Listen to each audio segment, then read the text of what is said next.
way down 86%, thank you. And mortgage rates, despite the fact that we have an incompetent chairman of the Fed, a real dope, who should reduce rates. I saw even Jamie Dimon said he should be reducing rates. I never saw Jamie Dimon say that. I wonder why he said that. But he really said it because he's right. But we have a guy that's just a stubborn ox who probably doesn't like your president, your favorite president. But they're going to be coming down. We'll be announcing somebody probably early next year for the new chairman of the Fed. I talked to Scott about taking the job, but he doesn't want it. You got the greatest job here. Yes, sir. Right? He said, no, I want to stay chairman. I want to stay right where we are, Treasury. And I think we're doing really great, aren't we? We're doing great, sir. It's a great team to be part of. Yeah, no, it's amazing. Under my executive order to lower prescription drug prices, which I think is the single biggest thing we've ever done that nobody writes about because you're fake news. I've made unprecedented deals along with Bobby and Oz and all of the people that work on it. A lot of people that you wouldn't even think work on it, but they do, to slash drug prices by 200%, 300%, 400%, 500%, 600%, 700%, 800%. Nobody's ever heard of it before because I instituted favored nations and no nation agreed to do it. And then I said to the nations, if you're not going to do it, I'm going to charge you 100% tariff, which is more money than we're talking about. And they said, sir, we'd love to do it. Please, we would be honored to do it. And they agreed that they would go along with the whole thing. Nobody thought you could do it because they felt, number one, you couldn't get the drug companies to do it.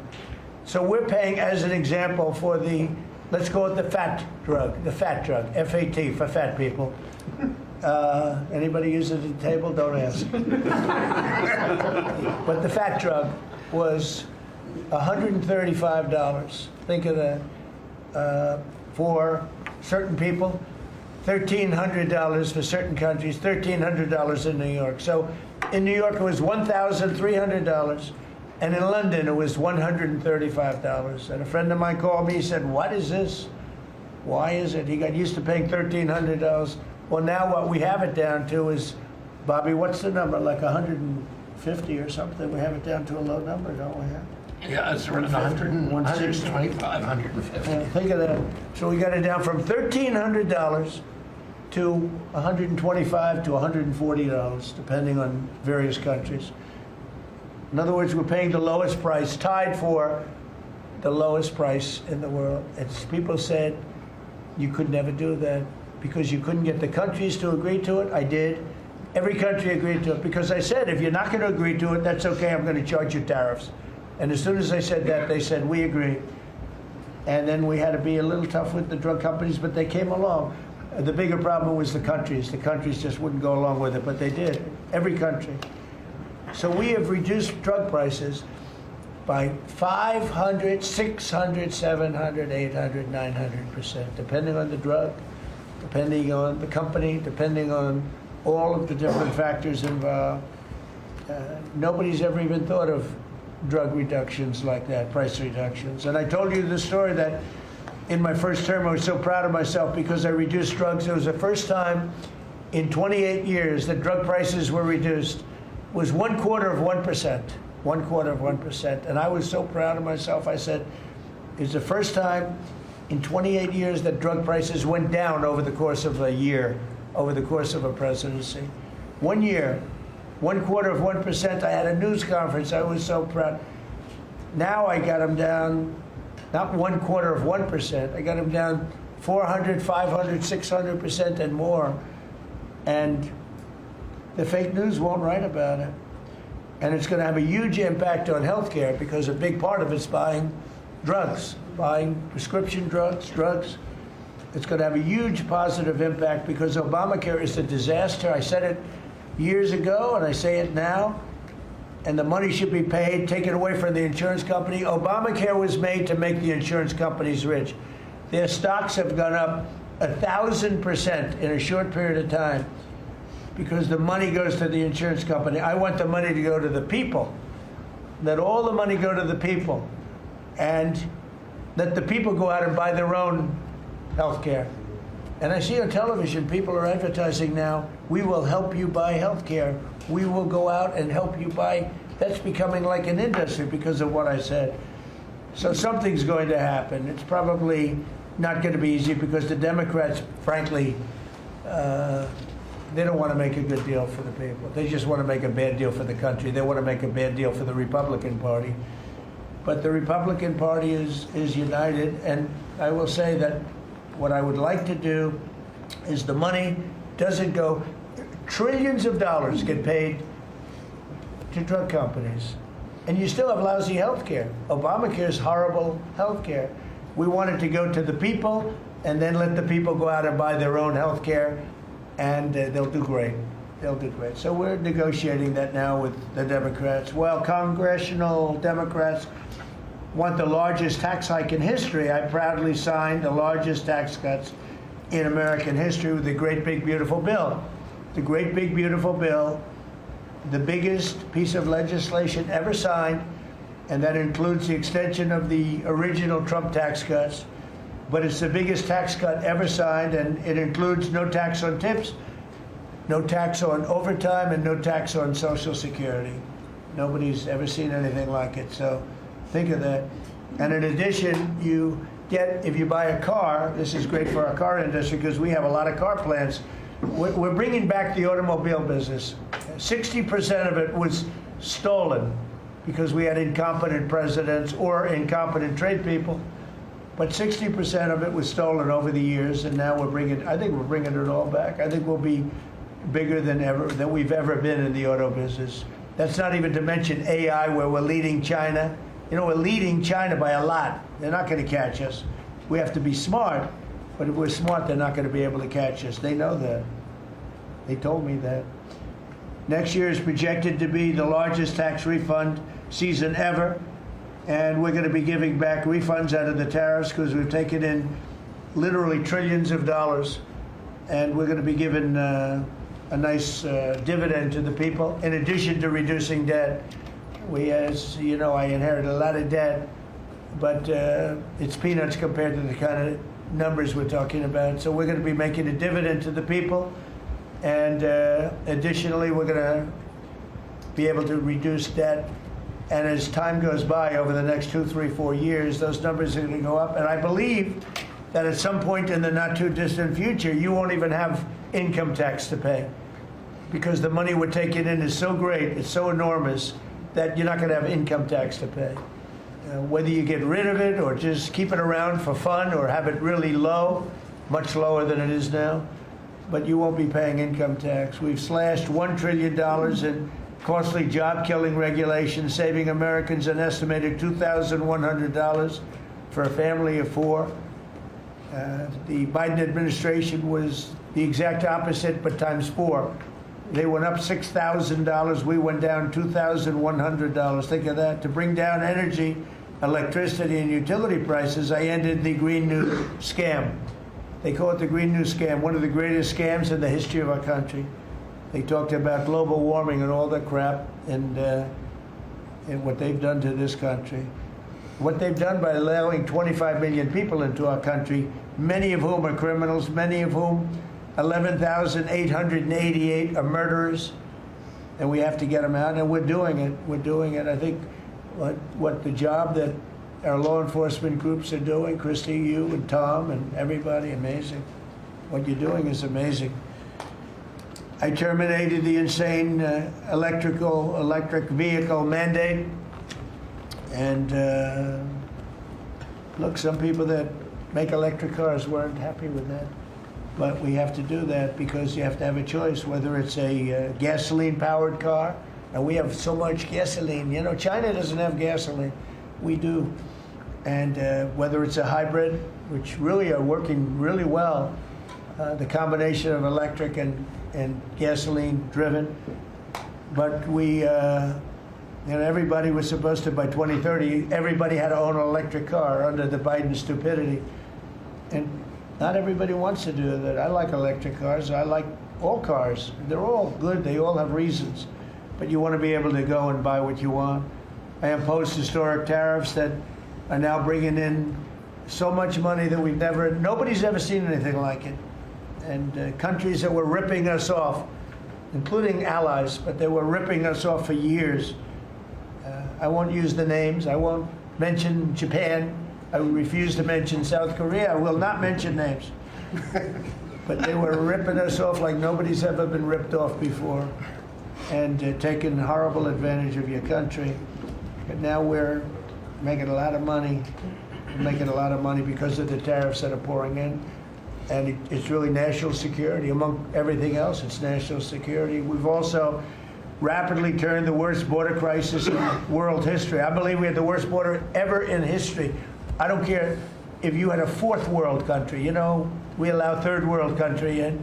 We would allow fourth world war countries in also.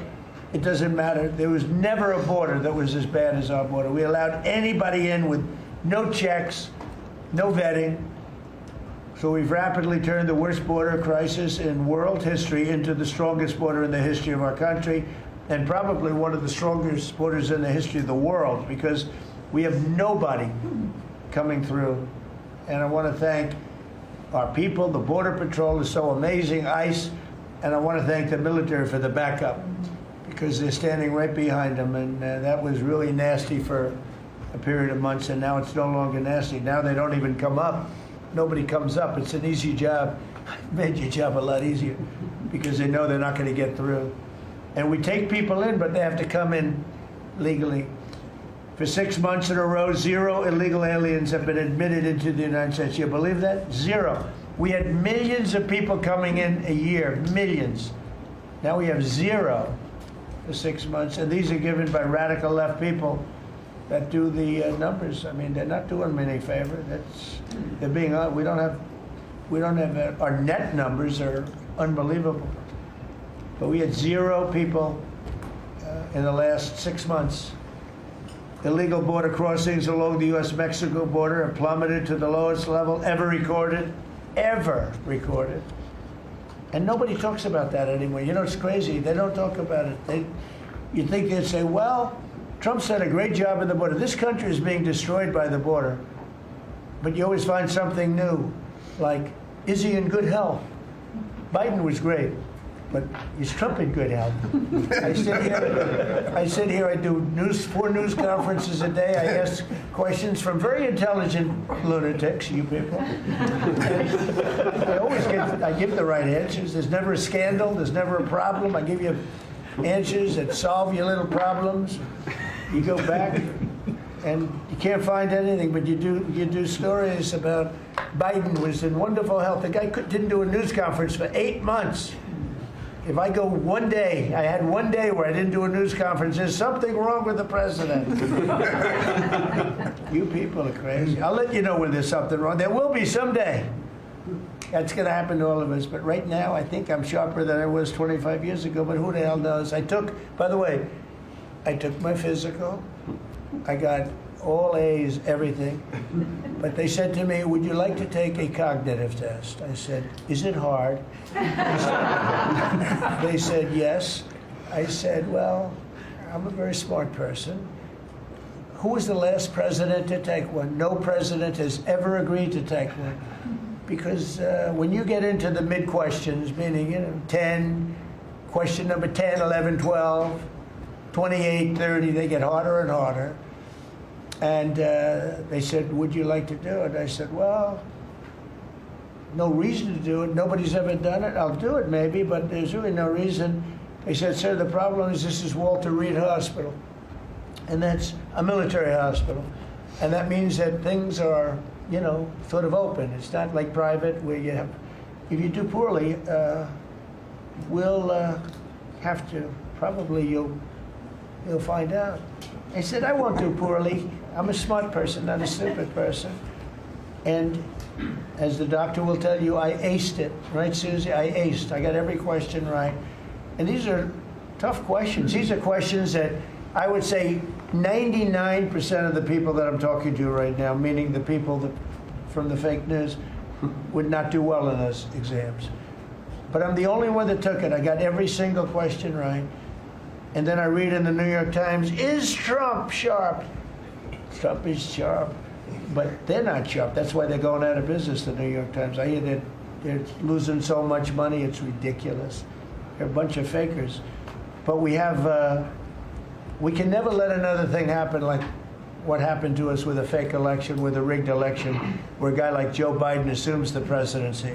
Because the man was grossly incompetent. And he was incompetent 30 years ago. But he was really incompetent for those last few years. And our country was put at great danger because of it. So for 6 months in a row, we had 0 people. Illegal border crossings along the U.S.-Mexico border have plummeted to the lowest level ever, ever, ever. Think of that. And the net benefit to our country is enormous, incalculable. America is strong and respected again. On the world stage, we're really respected. In fact, I went to a NATO and they were calling me the president of Europe. We're doing very well. We have a lot of respect. As you know, we have a problem with a war that our people are trying to settle now with Russia and Ukraine. We are not involved in the war monetarily anymore. Biden gave away $350 billion like it was candy. That's a massive amount of money. And much of it in cash, a lot of it in equipment. I don't give away anything. We sell the equipment to NATO. The European nations pay us for the equipment, 100% price. And then they bring it to Ukraine or whatever they do with it. But we're trying to get that settled. I've settled 8 wars. This would be the 9th. And our people are over in Russia right now to see if we can get it settled. Not an easy situation, let me tell you. What a mess. It's a war that never would have happened if I were president. Not even a chance. And it didn't happen for 4 years. We've renamed the Department of Defense the Department of War, and I thought that would be controversial. And frankly, I tell you what, I haven't met one person, there's not one person I've met that doesn't like it. You know, think of it. We won World War I, World War II, everything in between, everything before it. And then we said, let's change the name. So we changed it back to what it was, Department of War, and Pete's doing a great job. We ended 8 wars, think of that. 8 wars, but we're going to do one more, I think. I hope. I hope. Every time I end a war, they say, if President Trump ends that war, he's going to get the Nobel Prize. So I end that war. Well, he won't get it for that war, but if he ever gets it for the next war, now they're saying, if he ever ends the war with Russia and Ukraine, he's going to get the Nobel Prize. What about the other 8 wars? India, Pakistan. Think of all the wars I ended. I should get the Nobel Prize for every war, but I don't want to be greedy. Actually, the woman who got the Nobel Prize said, "You've got to be kidding. Trump deserves the Nobel Prize." So that was very nice of her. I appreciate it, which is true, actually. But I don't care about that. You know what I care about? I care about death. I care about all the people that are dying. And last month, 27,000 young people died, mostly young people, mostly soldiers, despite some missiles being shot into Kiev and other places. But think of it, mostly young people. 27,000 people died between Russia and Ukraine last month. What a shame. So we're restoring law and order to our cities and towns. If you look at what's happened, and I want to pay my deepest respects to those 2 incredible people from the National Guard in West Virginia they came from. I spoke to their parents. Sarah is gone. She passed away. She's looking down on us now, and she loves her parents, and they loved her. They were, somebody said, how are they doing? I said, the word is devastated. Doing. How are they going to do? They're devastated. The rest of their lives they're going to be devastated. She was an incredible person, highly respected, top of her class, everything. She was like a perfect human being. 20 years old, just started. She was like a baby. She was so proud. They were giving her a promotion. And she told the parents that she was getting a promotion. And they were so proud of her. Then they get a call that this happened. And we have one young man who's fighting for his life. He's fighting very hard. I think he's probably doing better than anybody. They said he he didn't have a chance. I'll tell you, the one who said he's going to live is his mother. I spoke to his mother. Sir, he's going to live. I spoke to her very soon after this horrible event took place with this scum that is able to come into our country. I spoke to his mother. Sir, he's going to be okay. I'm telling you. No doctor thought that. Nobody thought that. He was hitting bad places, and she was like so positive. It was incredible. And it's possibly right, Pam, right? Possibly right. Boy, it would be amazing. If he lives, it would be amazing. A miracle, actually. But we're very proud of those two people. We're very proud of the National Guard. We're very proud of our military and our police and our firemen and women. If you go back and take a look a year ago, year and a half ago, it all changed, I think, on November 5th, the day of the election. But you go back before that, you couldn't get people to join the military, Pete, right? They didn't want anything to do with military. They wanted nothing to do with joining the police or the fire. They wanted nothing to do with anything. They had no spirit. The country it had no spirit, nothing. And now we just had the highest recruitment in history, and we're getting great people. We're getting great people. And I will say, despite what just happened, Washington, D.C. has become a really safe place. And I guess this lunatic probably was upset that the National Guard is so effective, because we were really, really effective, and we are. And Washington, D.C. is now considered a very, very safe city. We had crime numbers a year ago that was so bad, embarrassment, that the city, the capital of this country, could have numbers like that. And Washington now is, I mean, no murders, no this. It's been a miracle also what happened here. And now we're in Memphis, and we're going to New Orleans pretty soon. Over there, the governor called me. He'd like to have us go there. Governor Landry, great guy, great governor. He's asked for help in New Orleans, and we're going to go there in a couple of weeks. And we're doing a real job. Even Chicago's down a little bit because we have a minor force there. We could knock it down within 4 or 5 weeks. We could bring it down to almost nothing. But we have a governor that's grossly incompetent, and we have a mayor that's even more incompetent than the governor. He's a very low IQ person. And typically low IQ people don't make good mayors. So I want to thank all of our cabinet members. They're high IQ. Let me say one. Yeah, generally speaking, a couple I'm a little concerned about. No, but I want to thank, we have a great cabinet, an amazing cabinet, amazing people. All of them, you know, sort of have become stars. We're getting credit for the good cabinet, actually. And I just want to wish everybody a great holiday. We've I think done a great job with the White House, bringing the White House back. You see the Palm Court that was redone. The Lincoln bedroom was redone. The Lincoln bathroom is now gorgeous, like it should have been. It was terrible green tile that was never the way it was supposed to be. It was done in the 1940s, actually, but it was not proper. And we're restoring the White House just like we're restoring the country, and people are thrilled. But the First Lady's done a beautiful job with the Christmas trees and all the decorations. I see the wreaths on the windows. I've never seen that before, on the windows of the White House. And you know, it's 4 stories high. I said, how did they get that wreath? They had people going up in a little dangerous, I wouldn't want to do it, but they put them up, and we have wonderful people working in the White House, and they're really proud to bring the building back. Because this building was a little bit like the country. It was mishandled, it was mistreated, and now it's being given love.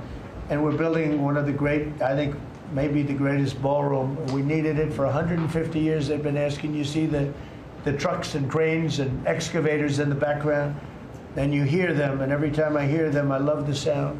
To me, I love the sound. I wouldn't say my wife is thrilled, because she hears pile drivers in the background all day, all night. They go till 12 o'clock in the evening, day, night, pile drivers. Darling, could you turn off the pile drivers? Sorry, darling, that's progress. But no, we're doing great. It's going to be I think it's going to be the finest ballroom ever built, and we're going to have it here. They've wanted it for 150 years. Think of that. So I will just end by saying I want to thank the cabinet. It's been a great cabinet. Let's think of it. Time flies, but this is our last of the year, as I said, and I just think you've done a fantastic job. And we're going to go around the room. We'll go quickly, but we're going to go around the room, and we'll start with Pete. And you'll tell us about some of the achievements. And some of you have achievements that are so big, I don't want you to go through the whole thing because we don't have time. But we'll start with Pete, and then if you want, we'll take some questions at the end. Please, Pete.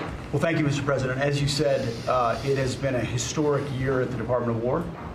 Recruiting and retention over this year are at the most historic levels our country has ever seen. When I had a chance to be on a aircraft carrier destroyer over Thanksgiving, the spirit in our ranks since the election under President Trump is unprecedented. I've never seen anything like it as a soldier myself in uniform, and I know a lot of you feel the same way. We've ripped out the DEI and the political correctness. It's all merit-based at the department. We're getting back to basics: accountability, training, readiness, lethality, and that's reviving that spirit. And Mr. President, we're rebuilding the military, historic investments. I just took briefings on the Golden Dome and F-47, next generation capabilities that are going to make sure that for generations to come, America has the most powerful, most capable, most lethal military in the world, which you have rebuilt once and we're rebuilding again. And then we're reestablishing deterrence and credibility. If you look at what happened, we deal with every day the outcome of what happened in Afghanistan, the debacle under Joe Biden. We just dealt with it in the streets of Washington, D.C. with those 2 National Guardsmen. And then what happened on October 7th with Hamas, what happened in Ukraine, a war that never would have started under President Trump. We're having to rebuild that. So whether it's freedom of navigation and taking the fight to the Houthis, whether it's Midnight Hammer, those beautiful B-2s going 37 hours back and forth, undetected, delivering with precision, and Iran not getting nuclear capabilities, Europe and NATO stepping up to 5%, locking down our southwest border. It's been an honor to work with Christy and Tom and everyone else down there to lock it to 0, operational control of our border. And then it's getting after and going after narco-terrorists and designated terrorist organizations in our own hemisphere. As I've said, and I'll say again, we've only just begun striking narco boats and putting narco-terrorists at the bottom of the ocean because they've been poisoning the American people. And Joe Biden tried to approach it with kid gloves and allowed them to come across the border. Cartels take over community, 20 million people, hundreds of thousands of Americans poisoned.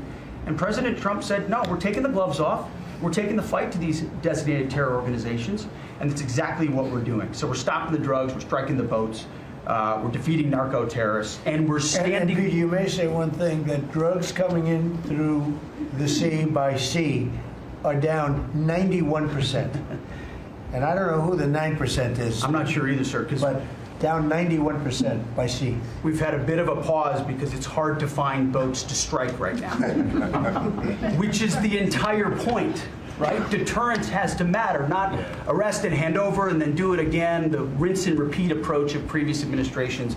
This is meant to get after that approach. And I will just end by saying, as President Trump always has our back, we always have the back of our commanders who are making decisions in difficult situations, and we do in this case and all these strikes. They're making judgment calls and ensuring that they defend the American people. They've done the right things. We'll keep doing that, and we have their backs, Mr. President. Good job. Thank you very much. Howard? So we set out to stop the ripoff of the United States of America. This is about global change of trade. We've been ripped off since 1945 when we set this policy. So we set out, and together with my partners, Jameson Greer and Scott Bessett, we set out to change that. So we started, the first one was the UK deal, right? We asymmetric, they pay us 10%, and we get charged nothing. That allows us to export, and that began the process. Then we did the biggest, the European Union, 450 million people, $20 trillion economy. They completely opened their borders to us, and we charge them 15%. That makes America $100 billion a year and turns it back to where our economy is the best. And so it proved that President Trump's trade agenda was the right trade agenda. Then we go to Japan and Korea. They offer us $750 billion in cash to build in America at the president's direction. And we're going to start, as an example, nuclear. Right? We need to have a nuclear arsenal in America of power, the generation of power. So we're going to build hundreds of billions of dollars, financed by the Japanese and the Koreans, meaning they give us the money, we build it here, and we split the cash flow 50-50. We're going to build ships, $150 billion worth of ships in America. That changes the way things work, right? After those trade deals, then you go to how are we going to reshore, right? Let's start talking about the auto industry, right? We've been competed against by Koreans, the Japanese, the Europeans. We're kicking our tail. President Trump changed it. 25% tariffs, bring it all home. This year, General Motors stock up 40%, Ford up 34%, and on the same day that we announced we had set all the tariffs, Sean Fain, the head of the United Auto Workers, called and said, I can't believe I'm calling a Republican Secretary of Commerce to tell the president that this is the greatest administration for auto workers in America. Stocks up and auto workers up. That proves that President Trump understands how to take care of the whole ecosystem, both the companies and, more importantly, the people who work there. Semiconductors, right? We didn't build any. The Biden CHIPS Act was a $60 billion giveaway, right? We've now turned that. $300 billion is committed to America. That's going to go up to $750 billion in the next 60 days, right? And then you go to pharmaceuticals, right? $250 billion being invested in America, and then working together with Bobby Kennedy, right? Pounding away on that MFN, working together as a joint team. They're coming to over $250 billion and cutting prices in half. We did the golden share of U.S. Steel to make sure the Mon Valley is protected. Intel gave us 10% of the company, make tens of billions of dollars, right? And the last thing I will say is a year ago today, I was working on transition with President Trump, right? To build the greatest cabinet ever for the greatest president ever. And I, as I sit here today, I can't be more proud of how you did it, sir. You've created the greatest cabinet. It is a joy to be at this table.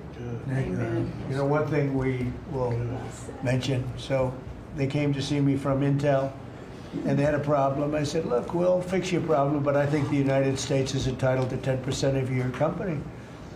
And the chairman looked at me and he goes, you have a deal. Tell him, how much money have we made since I made that deal? It's only $40 billion. 40 billion. We made $40 billion. That was, what, 3 months ago. Does anybody write about it? Nobody writes about it. That's okay. Mr. Secretary, how we doing with transportation? Well, Mr. President, so just quickly on aviation, many of you have heard that we have an infrastructure made of copper. We have to transition to fiber.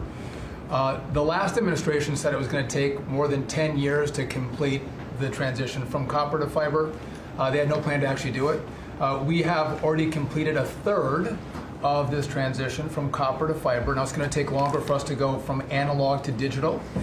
By the way, the rest of the world transitioned 20 years ago from analog to digital. We are just going to do that at the FAA right now, but we're buying new radios.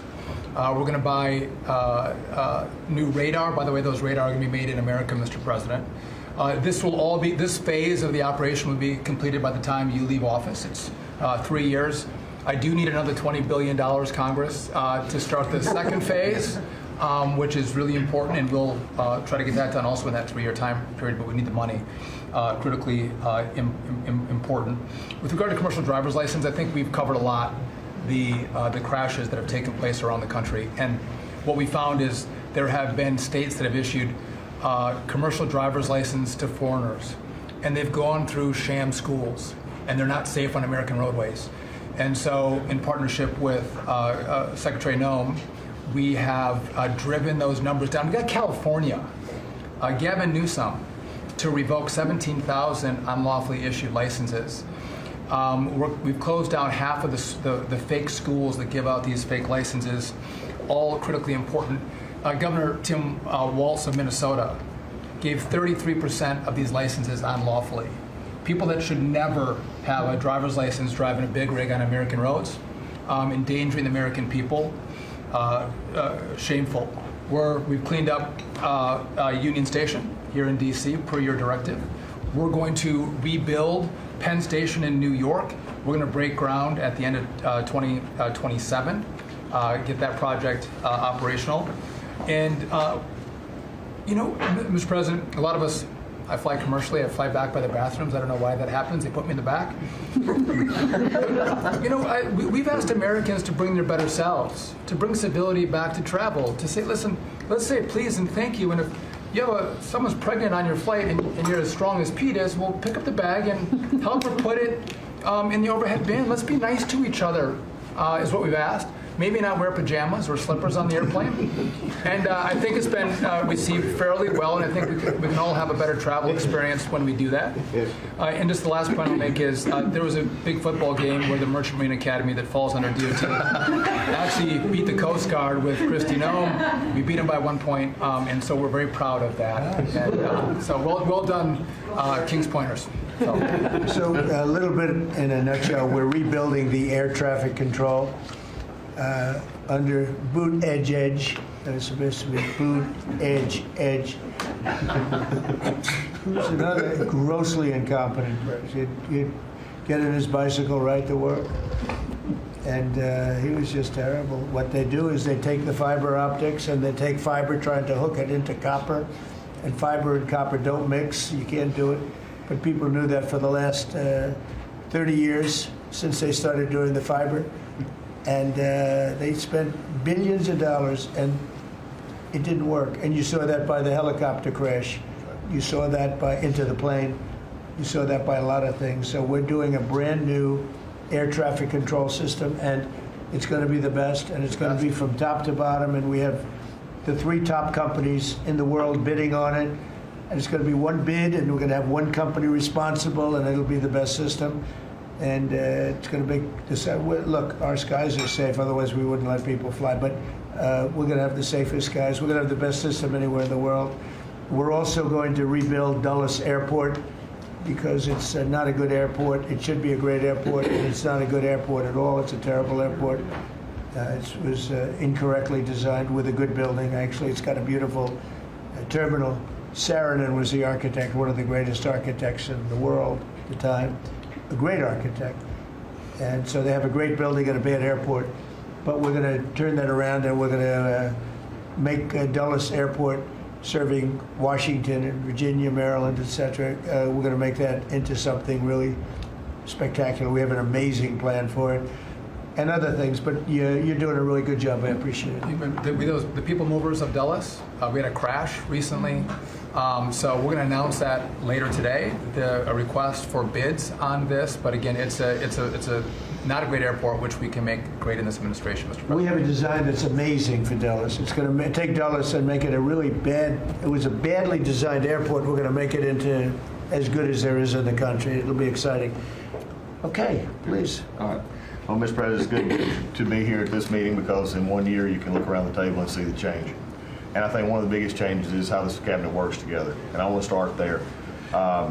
There's often been said, I found out some things this year that I didn't know, that the Department of what was Defense, now Department of War, and the Veterans Department had never really communicated. Now, we're fraternal twins, in a way. Pete and I are. He lifts better, I'm better looking. But in the looking at this, I mean, he brings them in. He keeps them for a number of years, up to 20 or longer. And then they come into what the country is committed to our veterans. And if you don't have both ends working correctly, then recruitment lags, morale lags, and we've been able to work and fix a great deal of that. I didn't need to change our name, but I did do one thing. I put the veteran back first at the VA. And we did that in 1 year. How did we do that? We started taking things that have been neglected for a long time and put them back. We had a backlog in which we've dropped over 160,000. We're not talking year-to-year change at the VA. We're talking 5-6 year. We have to go back 5 to 6 year prior COVID numbers to see the change of backlogs that are now reduced. We do it in 6 months instead of the long time it took. In fact, it grew under the Biden administration. It shrank over 160,000 under us. CHAM VA, which is a program we have, has basically been back to day to day. It was at a terrible state, which delays and claims and everything's going on. We've got that back. We're doing things like taking a new look. I have one question that I ask when I go to my hospitals, which by the way, over 170 hospitals, 1,200 clinics, and I ask the people one thing, Mr. President. I said, what are you doing right now that if you were just honest and I wasn't standing here, you say, this is stupid? It's been amazing what we've gotten, and the feedback that we've had. We've been able to change how we do credentialing, how we do privileging, how we do hiring. We're all working through that, and it has all made a difference for our veterans as we go forward. CMP exams for veterans out there listening. If this is the one where disability claims, where they say, well, let me send you to a doctor to make sure. Most of the time we have that already in the record. We're working now to where those could actually be changed, where we just look at the record and not have to send them to the doctor. That's almost a $3 billion savings that we can let, and also not taking what the veterans get. We're also getting ready to announce here pretty soon a reorganization that's going to bring our hospital system organizationally in line with the 21st century. We are the largest healthcare organization. It's about time we acted like it, Mr. President. You gave that leadership, and we're going to do it. And also one thing, community care contracts getting ready to go out. It's one of the largest contracts in the federal government, but it does exactly what you and I have talked about before, making sure that our veterans can get care in the system or in the community, wherever they want it. We're getting ready for that. Now, I have one thing for all the press who really enjoyed the first of the year, saying, oh, you know, they're going to cut all these jobs, 80,000 this, 80,000 at the VA. Mr. President, every success that I just gave you came after the fact, or pretty much after the fact, that we had 30,000 take early retirement. Early retirement, no risk, although you reported it as loss and risk, you can't help yourself. 30,000 took the retirement. Every bit of the success that I just told you about came with a reduced workforce. There was a motivated workforce that said, how can we take care of veterans? That's what this cabinet does. That's what we're doing for you, Mr. President. And you've got the highest approval rating we've ever had at the VA, so that tells you something. You're doing a great job. Thank you very much. Jameson, please. Well, there's been some activity on trade this year.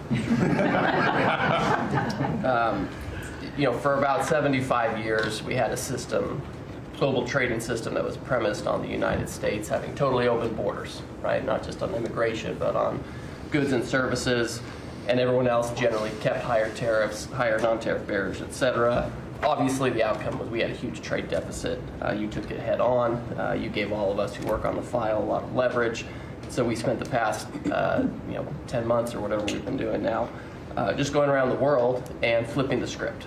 So now we're in a situation where we've protected our industries, we have the tariffs, and the other countries have decided to take their tariffs down and non-tariff barriers. And we've done it in a very constructive way. We've achieved agreements on reciprocal trade, which are a new kind of trade agreement that's really focused on making sure we have balanced trade, we have reciprocal trade, that we're treating each other fairly. And it's been embraced by the international community. And it's going to be exciting to see what it's like 5 years, 10 years from now, because you've changed it. And that's how it's going to be now. And I think you should be commended for it, and we look forward to seeing what comes in the next few years. Thank you very much. You're doing great. He's doing a great job. Thank you very much. Please. Thank you, Mr. President. Last time I was here, I said that the amount of dereg that we had for regulatory was 30-1. Since then, it's up to 48-1. Your goal had been 10-1, which was in excess of 6-1 in the first term. It's actually much higher than that, but I made my team redo the threshold a little bit because it sounded so unbelievable. But the amount of work that's being done with this entire team is astronomical. And another detail in that is that when we propose a rule, some of the biggest ones that you care the most about don't go into that count until they are finalized. So next year's we should be even more eye-popping. One of those to talk about is the federal acquisitions regulations, which you gave us a charge 6 months ago to dramatically reduce. In 6 months, we've lowered it by 25%, 500 pages, 2,700 mandates, which is a third of the mandates. That's going to lead to savings, competition, and speed. So probably $40 billion for the agencies in savings over the course of 10 years. When we get up and running, it'll be north of between $200 and $400 billion. Competition, about 45% of government bids only have one bidder. So you got no competition in that situation. That will now change, and then we're just getting faster, months, and hopefully we turn it into years, which means you all around this table can buy things that you need quickly, and that you have better vendors to come, many of them small businesses who want to participate in the federal procurement process. So making all sorts of improvements on that front. It's very exciting. Thank you, Mr. President. Greater than the regulations. We're cutting them at levels never seen before. And I have the record from the first 4 years, but we're blowing that record away, so it's been really great. Good. Scott? Yes, sir, Mr. President. Great to be with everyone. And, you know, when you were giving your report, which was fantastic, and I listened to the report of all my colleagues here and those that will come, it reminds me when I played in the NFL, we had this thing called game film. You know all about film. And we had a saying that said, the film don't lie. The film tells a real story. And I hope that the American people, when they watch the film that's going on now in this time in our history, that they will see that America is greater today than it ever has been. And so I thank you for that. And thank you for giving us good stories that we can tell for the American people. Scott, we're saving our country. Yes, sir. Okay, and I don't want to be braggadocious. We're saving our country. Our country was going down and would never have been able to come back. We're saving all of us, but we're saving our country. All right, go ahead, please. Yes, sir. So at Housing and Urban Development, in keeping with your executive order, sir, in making America's streets safe and beautiful again, we've been very intentional about making public housing in our country safe. And I want people to know, our colleagues know this, but people in America know that we actually care about people that live in public housing around our country. A lot of public housing is wrought with crime, sex trafficking, drug trafficking, illicit drugs, illegal aliens living in public housing, but we've put them on notice to let you know that it's not lost on us. We care about the people, we're paying attention to it, and we're gonna root out crime in public housing. We've been very focused on working with the Memphis Safe Task Force, the DC Safe and Beautiful Task Force, working with Pam and Christy and others, and law enforcement. Our law enforcement is tremendous. Every single night they go out and they go to public housing to make sure that our people are safe, mothers and children are safe. And so at HUD, you know, it's a different day. We're running new plays. The film was real bad when I came in, I'm gonna be honest. But we are giving the people that live in public housing the assurance that they will be safe. And we also announced a new crime hotline, sir, that people that live in public housing, if they see criminal activity, if they see illegals living there, if they see drug trafficking, if you see it, if you hear it, report it. Don't be afraid. And so work with our Office of Inspector General. We've set up this crime hotline, and also working with Christie and Department of Homeland Security, making sure that everyone that lives inside of public housing is accounted for and that they are American people. And so I say that and I emphasize that to know that we prioritize American people and American people only. Lastly, sir, in Atlantic City, we took over the Atlantic City public housing because the living conditions were deplorable. And they have people that have been living there for 3 generations and they were being treated very bad. And so I took it so that we can now give people a safe place to stay. And working with the First Lady in the Foster Youth Initiative has been a great joy for me and our team. So thank you for doing that executive order to make sure that our foster youth have a safe landing pad and have financial literacy as they age out of the foster youth system. And sir, you talked about affordability. HUD has supported over 1 million Americans in home ownership and affordability, and over 560,000 are first-time home buyers. So I hope that the press will write about that good news, that 1 million people are able to own a home and to refinance their homes. And sir, we are moving our building from DC to Alexandria, Virginia. So thank you for your support. We're gonna save the American people by $500 million. So that's my report. Thank you, sir. Thank you, Scott, very much. Well, coming off of Thanksgiving, moving towards Christmas, I think it's the season of Thanksgiving, and 2 words for me are gratitude and joy. Gratitude to you for, as Howard said, bringing this team together. I say it a lot, but I'll say it again, that this is like family at this point, and I don't know that there's ever been an organization like this, at least a government like this in the history of our country. These jobs are hard, but the joy every day in getting to fight for America and save the country is the privilege of all of our lifetimes, I believe. So thank you for that. At U.S. Department of Agriculture, the People's Department, Abraham Lincoln launched this department in 1862.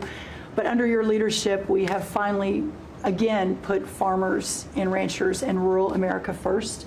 In the last year, it's no longer DEI, climate change, sending out money based on the color of a farmer's skin. It's now about literally putting farmers back at the center of it. And under the last administration, we talked a lot about affordability. We'll continue to talk about that. But under the Biden administration and the destruction of our economy and the cost of inflation, interest rates for farmers and ranchers went up 73%. Labor went up 47%. Fertilizer went up 36%. Fuel went up 28%. So when you think about the extreme economic strain that a lot of our farmers are under in our farm economy, these are massive, massive numbers that will take some time to get out from under. But we've already seen the beginnings of the movement toward more affordable food, housing, fuel, et cetera, and that will only continue to trend as we work to solve those issues. My partners in trade, of course, they do the work, but I'm constantly talking to them about selling more soybeans, selling more corn, getting more of our products out. But when we really think about how to solve for this idea that for so long our farmers, many of them have been farming for government checks instead of moving their product around the world, these trade deals change that forever. And it isn't one trade deal or two trade deals, it's dozens of trade deals. And so talking about rural prosperity and bringing the golden age back to rural America, which has been lost for too long. And we're going to focus on that next year, hopefully with our vice president, many of our cabinet members. But the opportunity to do that under these new trade deals is unprecedented. And so just putting farmers first, our ranchers first, Mr. President, is such a huge priority and an accomplishment of the last year. The second quick thing is lawfare, and I know you know this better than anyone in the country. When a government politicizes and weaponizes their power to go after average, everyday Americans, well, from you, the top of the heap as president, but all the way down to the ranchers in South Dakota, the Maud family, who were facing jail time over a fence line dispute that had been in their family for 130 years. We fixed that. A family, the Henry family in New Jersey, who were facing their farm being taken away for eminent domain to give to affordable housing, we fixed that. So being able to completely change the trajectory of private property rights, but especially as it has to do with our farmers and ranchers and our rural communities, changes everything for our country. And then the third thing, we have so much great things to talk about at USDA, but the third thing, which became very much a part of the national conversation during the Democrat shutdown, was SNAP reform, food stamp reform. When all of America saw what so many of us know and have been working on, but when you have so much rampant fraud in a program that 42 million Americans participate in, now big good piece of news that I hope is written about, since you became president, about 800,000 of those 42 million have moved off of food stamps, which is hopefully the plan with better jobs, higher wages, et cetera. But still, when we found 186,000 dead people's Social Security numbers being used, 500,000 people receiving benefits more than twice. We had a couple of people receiving benefits in 6 states. In February of this year, we asked for all the states for the first time to turn over their data to the federal government, to let the USDA partner with them to root out this fraud, to make sure that those who really need food stamps are getting them, but also to ensure that the American taxpayer is protected. 21 states said yes, not surprised. 29 states said yes, not surprisingly, the red states, and that's where all of that data, that fraud comes from. But 21 states, including California, New York, and Minnesota, the blue states, continue to say no. So as of next week, we have begun and will begin to stop moving federal funds into those states until they comply and they tell us and allow us to partner with them to root out this fraud and to protect the American taxpayer. As Joe Biden was working to buy an election a year ago, he increased food stamp program funding by 40%. So now as we continue to roll that back. So the partnership in Making America Healthy Again is also in food stamps, but a lot of what Bobby and I are doing together is really remarkable. But again, just gratitude and joy for this work, and so grateful to you. The final thing I'll say, a lot of gratitude to Secretary Marco Rubio for wearing his Aggie maroon tie as a reflection of Texas A&M beating Florida handily about a month ago. So Marco, I want to thank you, and much gratitude and joy in my heart as well. Yes. But thank you, sir. We also have to say something about China with one of the largest purchases ever in our country, the soybeans. Yes, sir. And so I want to thank President Xi. We had a great meeting. We were in South Korea, and I went to a lot of other places too, but we met in South Korea, and President Xi was great. And China gave us among the largest orders in the history of your world, agriculture. That's right. So- And sir, may I say, this is the remarkable result of real leadership and your real leadership. Just a couple of days ago, China announced that they were going to halt all purchases from Brazil because they had found some irregularities in some of the soybeans they're buying from Brazil. And what that means is a continued signal that this country and our farmers produce the best, highest quality soybeans, sorghum, et cetera, in the world. And what you've been able to do is open those markets up and, again, move toward an era where our farmers are not so reliant on government checks, but they have the markets to sell their product. Having said that, we do have a bridge payment we'll be announcing with you next week, as we're still trying to recover from the Biden To help years. That's right. To help the farmers. We're That's going to help right. the farmers. They did not help the farmers. That's right. Thank you very much. Thank you, sir. Scott? Mr. President, it's been a great year on the economy, but the best is yet to come.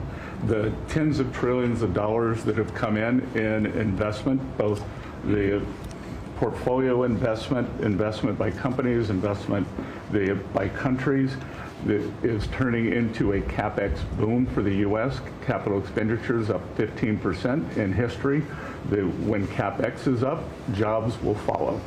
The One Big Beautiful Bill is an incredible, as you said, thanks to your leadership, along with Speaker Johnson, Senator Leader Thune, we had that done on July 4th, which everyone said was impossible. And the great thing about that bill, sir, for the American people, it's for industry, 100% expensing. Build your factory here. You can write it off immediately.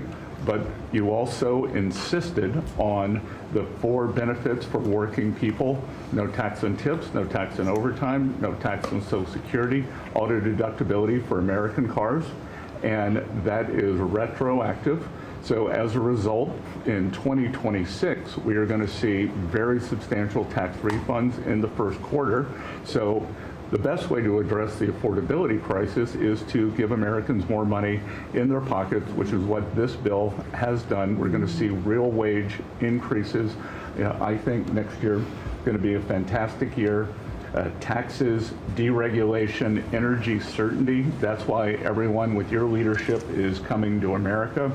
Bond market had its best year since 2020. Everyone said couldn't be done. So we're going to have growth. We've had 2 4% quarters before the Schumer shutdown. We're going to go back to that. So not only are we going to have great growth, but it's going to be low inflationary growth. And stock market obviously is following, but next year is going to be the year for Main Street as all this kicks in. And you came in, immigration, I called it the 3 I's: immigration, interest rates, and inflation, that were killing the American people. Close the border, the promise kept. Interest rates are down, and 10-year bond, again, best year since 2020, and inflation led by energy prices is going to roll next year. I think it's going to be a fantastic year.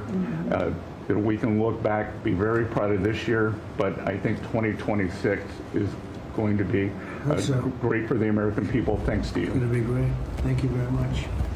Mr. Vice President. Thank you, Mr. President. It's an honor to serve with this great team that you've assembled. And I just want to pick up on something you said, Mr. President, because you hit the nail on the head, that it is absurd that Democrats talk about an affordability crisis that they created and the people around this table work every single day to address. You'll hear a lot of statistics today. You hear a lot of statistics in our political conversation. I think the most important statistic for the American people is that under the Biden administration, the average American family lost over $3,000 of household income. And under the first 10 months of this Trump administration, they have gained over $1,000 of household income. What that says very clearly is that we are fixing the problem that Joe Biden and the Democrats created in the last administration. If you look at every affordability crisis that's confronting the American people today, it is traceable directly to a problem caused by Joe Biden and congressional Democrats. Why did homes get so unaffordable? Because we had 20 million illegal aliens in this country taking homes that ought by right to go to American citizens. Why did tax bills get so unaffordable? Because Democrats were raising taxes while congressional Republicans under the president's leadership, we're now cutting taxes. Why did food get so expensive? Because we printed trillions of dollars and threw it into green scams that made our agricultural economy suffer while Americans were paying higher prices for food. On every single one of those issues, Mr. President, I think we've made incredible progress. But it would be preposterous to fix every problem caused over the last 4 years in just 10 months. I think that we've done incredibly good. But what I see over the next year, and you heard Brooke talk about joy and gratitude, what I really think this season represents for me, and I think for the entire administration, is that we have now done incredible work to fix what Joe Biden broke. And I think the next year in American growth and American prosperity could be the best year that we've had in the United States of America. It's going to happen because we're all working hard. It's going to happen because we have the greatest country in the world. But I think for congressional Democrats in particular, if they want to talk about affordability, they ought to look in the mirror. We are fixing what they're broken. We're proud to do it. It's the job that we were elected to do. But I think 2026 is going to be the year where this economy really takes off. Thank you very much. Thank you, sir. Great. Yeah. President Trump, thank you for talking about Sarah. Heartbreaks for her family. And Andy is doing well. His parents, Melody and Jason, wanted me to tell you, and I was with them yesterday in the hospital. He's a miracle. I was there when the surgeons came in, and they wanted you to know this. He's a miracle, and if everyone in this country can continue to pray for that family. He's got a long road ahead of him, but he is a miracle. And of course, our DC initiative is led by our amazing, and the monster will be held accountable who did this. Our marshals, of course, are leading the DC Safe effort. We have made over 7,000 arrests at your direction. DC is safe again. Working with everyone around this table, Pete and everyone. Scott and I were in Memphis together last week. And everyone, and Bobby, your HHS, doctors and medics are on the ground to help people in Memphis and DC. In Memphis, we've made over 3,500 arrests so far. And Homeland Security, Christy, you've been instrumental in this. But it's everyone working together as a team. We even have Treasury agents out there. It's unbelievable, on the ground in DC and Memphis. Of course, law enforcement first, FBI, Kash Patel has led the FBI. We have a 100% increase in the arrest of violent criminals, thanks to your leadership. DEA, led by Terry Cole, over 45 million fentanyl pills, 4,200 kilos fentanyl powder. That is the equivalent of 347 million potential lethal doses. That's unbelievable that you've taken off the streets of our country. And the weight of all the drugs combined taken off by DEA is the weight of 17 full semi-trucks of the drugs just since you've been in office. The drugs that had flowed into this country under the previous administration. ATF, led by Rob Sakata, has seized more than 31,000 illegal guns. 31,000. Unbelievable at your leadership. 19,000 of those were from trafficking cases. We've been sued on the legal front now. We have been sued 575 times. 575 times. More than every administration going back to Reagan combined. Most recently, yesterday, I was sued by an immigration judge who we fired. One of the reasons, she said she was a woman. Last I checked, I was a woman as well. 24 Supreme Court wins, President Trump, 92% success rate. We told you it would take a while to get to the Supreme Court. We're doing it at record speed, led by John Sauer, of course, Sarah and Hosh, all working together. Immigration, we're winning. Nationwide injunctions, ending DEI funding, working to secure that our federal workforce is aligned with your America First agenda. representing pretty much everyone in this room. We met with your general counsel yesterday, Doug, working with everyone. It's nonstop. ICE, of course, we're winning there with Christie. We're Brooks, SNAP benefits, won there. Marco, USAID.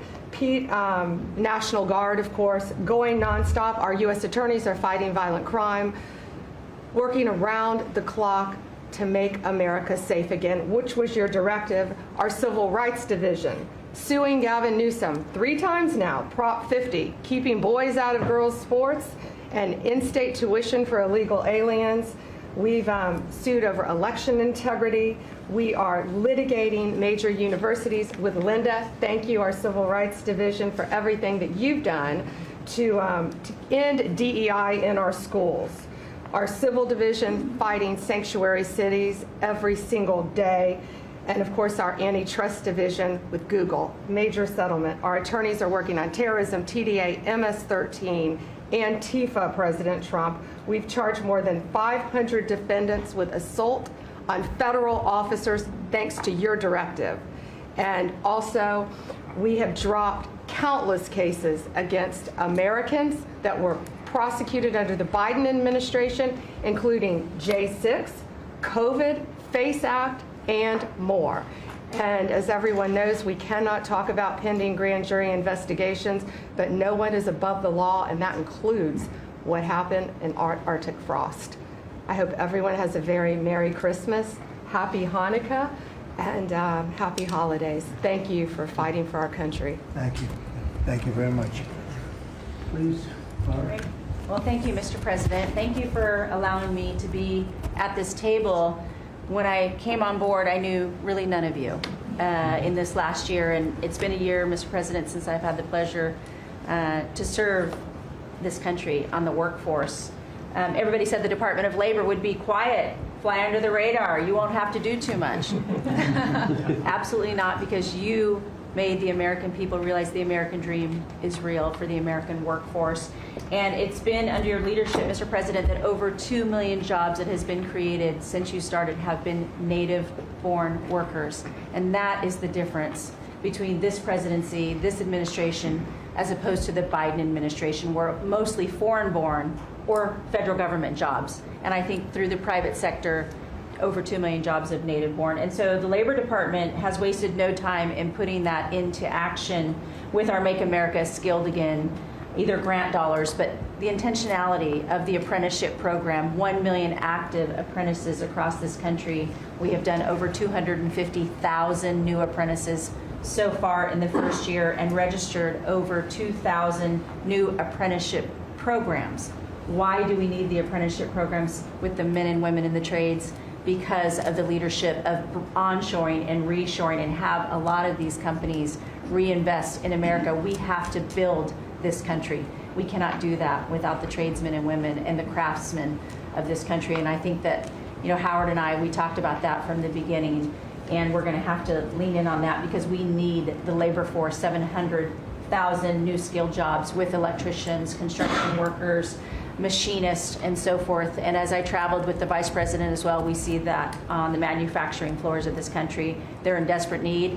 The Department of Labor are going to get the workforce skilled again. Working with Secretary McMahon as we move a lot of the education out to our respective states, we are now working together, and we have deployed $86 million in investments, and a lot of that is in AI infrastructure jobs to have our new workforce proficient and literate in AI if we're going to continue to lead the AI race, and we're working on that. And the Department of Labor is now creating and will soon launch the AI infrastructure and workforce hub, which we will be able to track that metrics to see exactly if these dollars are going correctly.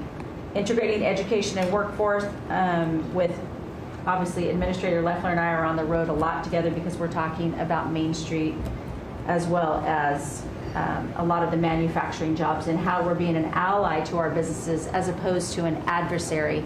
For far too long under the Biden administration, we were adversaries to our business owners, and we want to give them a leg up always and make sure that we're paying attention. And we want our workforce to be educated. We do not need the numbers that we have seen across this country where our 4th through 8th graders cannot read, write, or do any math, and they are our future workforce. We have to depend on the American worker first. Also, lowering healthcare costs in line with the executive order. I'm working with Treasury and HHS, and rulemaking is underway to expand healthcare transparency and make pricing more affordable for our employers who offer these to their employees. Promoting retirement security. The department rescinded the Biden administration's guidance that restricted the use of crypto in the retirement investments, and we're seeing more and more of that, where we also rescinded the supplemental statement that discouraged the fiduciaries from considering the alternative assets for 401ks, and that will also come through the Department of Labor, that rulemaking. Ending abuse of cheap foreign labor at the expense of the American worker. We launched over 200 investigations into companies who will have abuse and or fraudulently against the American worker. So Project Firewall was released. Thank you, Mr. President. We want the trained workforce, but we will root out the fraud and abuse, and we'll protect the American worker first. And slashing the job-killing regulations. The department has rescinded discriminatory DEI practices.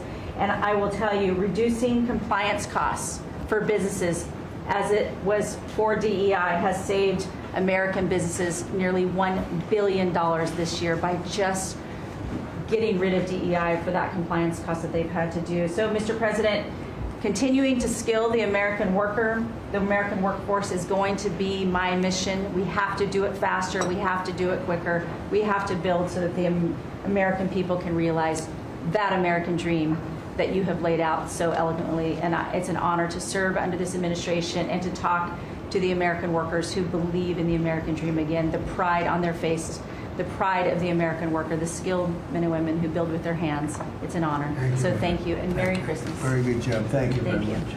much. Chris? Mr. President, I am honored and frankly inspired to sit at this table with this incredible team of leaders that work every day for one and only one constituency, the American people. Not this group or that group, the American people. The price of energy is very much on the mind of Americans. The biggest determinant of the price of energy is politicians, political leaders, and policies. That's what drives energy prices. Under your leadership, what we've seen in the United States is just a steady drop in the price of gasoline, a huge consumer cost for Americans. As you mentioned early on, well below $3 a gallon right now and trending downwards. There are a number of stations in the heartland of America with $1.99 signs flying today. That's simply impossible without the leadership and changes you've brought. Now, of course, you can go to California, where the average price of gasoline is between $4.50 and $5 a gallon today in California. That's just bad political leaders there and bad policies in California. And taxes. And taxes. Taxes they charge on gasoline are just insane. Terrible. And electricity prices is a very parallel story, but it's a bigger moving ship, so the changes are a little bit slower. But Americans are outraged at a roughly 30% rise in the average price of electricity across this country. But everything we are doing together is going to reverse that. Not just stop the rises, but start a downward trajectory in electricity prices. And I can say that with confidence, not because we think these policies will work. We know these policies will work, and I'll get to that in a second. We're going to stop closing power plants. We've already done that, of course. Stop closing the coal power plants and natural gas plants that were shut down. We've got over 30 gigawatts of generators just sitting there today, not allowed to run. Well, of course, we're fixing that immediately. We're going to bring on from our existing grid tens of gigawatts more capacity that'll drive down the cost of electricity. But if we look at the last 5 years to see what works and what doesn't work, the most Trump-aligned policies in the electricity sector were by, no surprise, one of your cabinet members, Secretary Burgum, for 8 years governor of North Dakota. Over the last 5 years, production and demand for electricity in North Dakota grew 35%. Think what data center boom's going to do. And what happened? Electricity prices went down. Didn't rise slowly. They actually went down those 5 years. That's the answer. Trump-aligned energy policies increase demand for electricity. Nebraska and Texas, more Trump-aligned states, had significant growth in demand for electricity. They had electricity price rises, but well below the price of inflation. Unfortunately, Biden brought all of us a lot of inflation. If you look at the other end of the spectrum, California, New York, Massachusetts, Connecticut, Maryland, I could go on.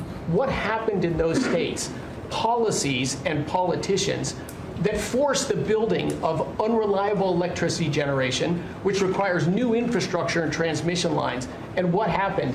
Today they produce less electricity than they did 5 years ago. A lot of spending money and less electricity. What does that mean? Of course, much faster rises in the price of electricity. Blue states have had 1.5 times faster rise in electricity prices than red states. Red states alone, less than inflation. We need to bring those policies. You are bringing those policies to the national level. We hope the blue states will come along with us, but your policies are going to start the decline of electricity prices nationwide under your leadership by just bringing back common sense. So thank you for allowing me to be part of this team. For people here who are focused on winning, special thanks to Howard and Scotty who were there with me to see the Denver Broncos win on Monday night. Now we want nationwide wins on energy for 3 more years. And we're doing more energy production than we've ever done by far right now. Records across the board that'll continue to be reset every year you're in office. Thank you very much. Well, Mr. President, thank you for giving me a very interesting job. Some days it's a little controversial too, but it's been an honor to work for you. You are a great American. The fights that you pick are the right fights, and they're always on behalf of this country. So I appreciate the chance to do this job heading up this department. If you think about what Joe Biden did with the Department of Homeland Security, he used this department to invade the country with terrorists. He opened up the borders, let anybody come in that wanted to. He put them on airplanes. He let them through our airports. If they could figure out a way to get to our shores and in our country, he just opened the door and invited them in. So it's our job to get them out. And I want to thank you for this team, because I look around the table and I think every single person here has helped me do my job over the last year. They've supported us at the border and given us resources. Marco negotiates all the travel documents and relationships with other countries to take their people home. 2 million people have gone home already. The people that were here illegally, you've removed from our country and sent home. And we're going to send more home for the holidays too, and make sure that they get to be with their families in their countries. Yes. Mostly the bad ones. That's right. Focus is the bad ones. That's right. And there are a lot of them. Terrible, horrible people. And Pam makes sure she's fighting for us in court so that we can get up every day and be bold. We're going to hire our 10,000th ICE officer. Will be on the job within 10 days. So we have hired 10,000. We've had hundreds of thousands of applications. We've got within the department, TSA went through this government shutdown without any delays. They all showed up for their shifts and worked hard doing security. And they have been absolutely fantastic. Sir, you made it through hurricane season without a hurricane. Yeah. And so FEMA, you kept the hurricanes away. So we appreciate that. And FEMA is deploying resources and dollars 150% faster than ever before. So somebody does have something bad that happens to them, you are immediately there helping them and telling them they have the resources to get back up on their feet. So we have built and deployed hundreds of miles of border already. You have cut the fentanyl flow over the southern border by over 56%. You've saved hundreds of millions of lives with the cocaine you've blown up in the Caribbean. And you told me to look into Minnesota and their fraud on visas and their programs. 50% of them are fraudulent, which means that wacko Governor Walz either is an idiot or he did it on purpose. And I think he's bold, sir. He brought people in there illegally that never should have been in this country, said they were somebody that they're not. They said they were married to somebody who was their brother or somebody else. Fraudulent visa applications, signed up for government programs, took hundreds of billions of dollars from the taxpayers, and we're going to remove them, and we're going to get our money back. And we're going to, this next year, make sure that we only put people in leadership positions in this country that love this country and have its back. So thank you for letting us get up every day and have a purpose. We Thank you appreciate very it. much. Thanks, Chrissy. Appreciate it. Mr. President, you're exactly right. We are saving this country. We're doing it one Main Street at a time, and we're doing it at record speed and at record levels. Under your leadership, small business optimism, according to the U.S. Chamber Index for small businesses, has reached an all-time high in the history of that index. So on Main Street, the economy is coming back thanks to your leadership, thanks to getting Biden inflation under control. Small businesses' number one concern right now is finding skilled labor, and that's why Secretary Chavez DeRemer and I have entered into an MOU to speed that workforce to small businesses that under this administration are now at record levels. 36 million small businesses have now taken on board, for the first time in the SBA's history, $100 billion. That's $45 billion in small business lending at 85,000 small businesses, most of that under your term, and $52 billion out to small business investment companies. So we are running this agency like the best run bank in the country. We are growing small businesses across Main Street, and we're deregulating to the tune of $100 billion, working with all my fellow cabinet members. And thank you for putting together the best cabinet in history. Iron sharpens iron, and thank you for bringing such a strong leadership group together. And then finally, I've walked factory floors from Alaska to Maine, and the workers, the small businesses, most manufacturers in this country are small businesses, 600,000 of them. They are so grateful to your fair trade, low inflation, deregulation agenda that is creating national security and economic security in this country like never before. And so I want to also finally thank you for bringing faith back to the White House, to this administration. I want to thank Brooke for hosting the Cabinet Bible Study and invite everyone tomorrow to Bible study and making this country something that we can be so proud of under your leadership. And I am so blessed and honored to be part of this team. So thank you, Mr. President. Thank you very much. Thank you, Mr. President, for your leadership. I am truly grateful to be a member of your team here at this table to help support you in delivering on the promises that you made to the American people. You came in with a very clear mandate of taking on the rampant weaponization, politicization of the intelligence community and federal law enforcement, experiencing yourself, the deep state abusing their power as they have against you, your family, and so many of the American people. Bring out accountability truly for those who have abused their power, making sure that the intelligence community is supporting your efforts in keeping the American people safe, secure, and free, and being the president of peace. I'm grateful to be in this position as your Director of National Intelligence to support you in these efforts, and I'll cover very briefly what we've done over the last year under your leadership and what we look forward to continuing to focus on next year. First of all, under your leadership, again, we've taken on a historic effort for transparency, declassification, and exposing these abuses of power by these deep state actors. We've declassified over 500,000 documents, many of which had never been seen before by the American people, put them online to bring about this level of transparency. We formed a weaponization working group, again, to be able to go after a lot of these abuses of power that have never seen the light of day, to support the accountability that under Pam Bondi's leadership in the Department of Justice is coming about.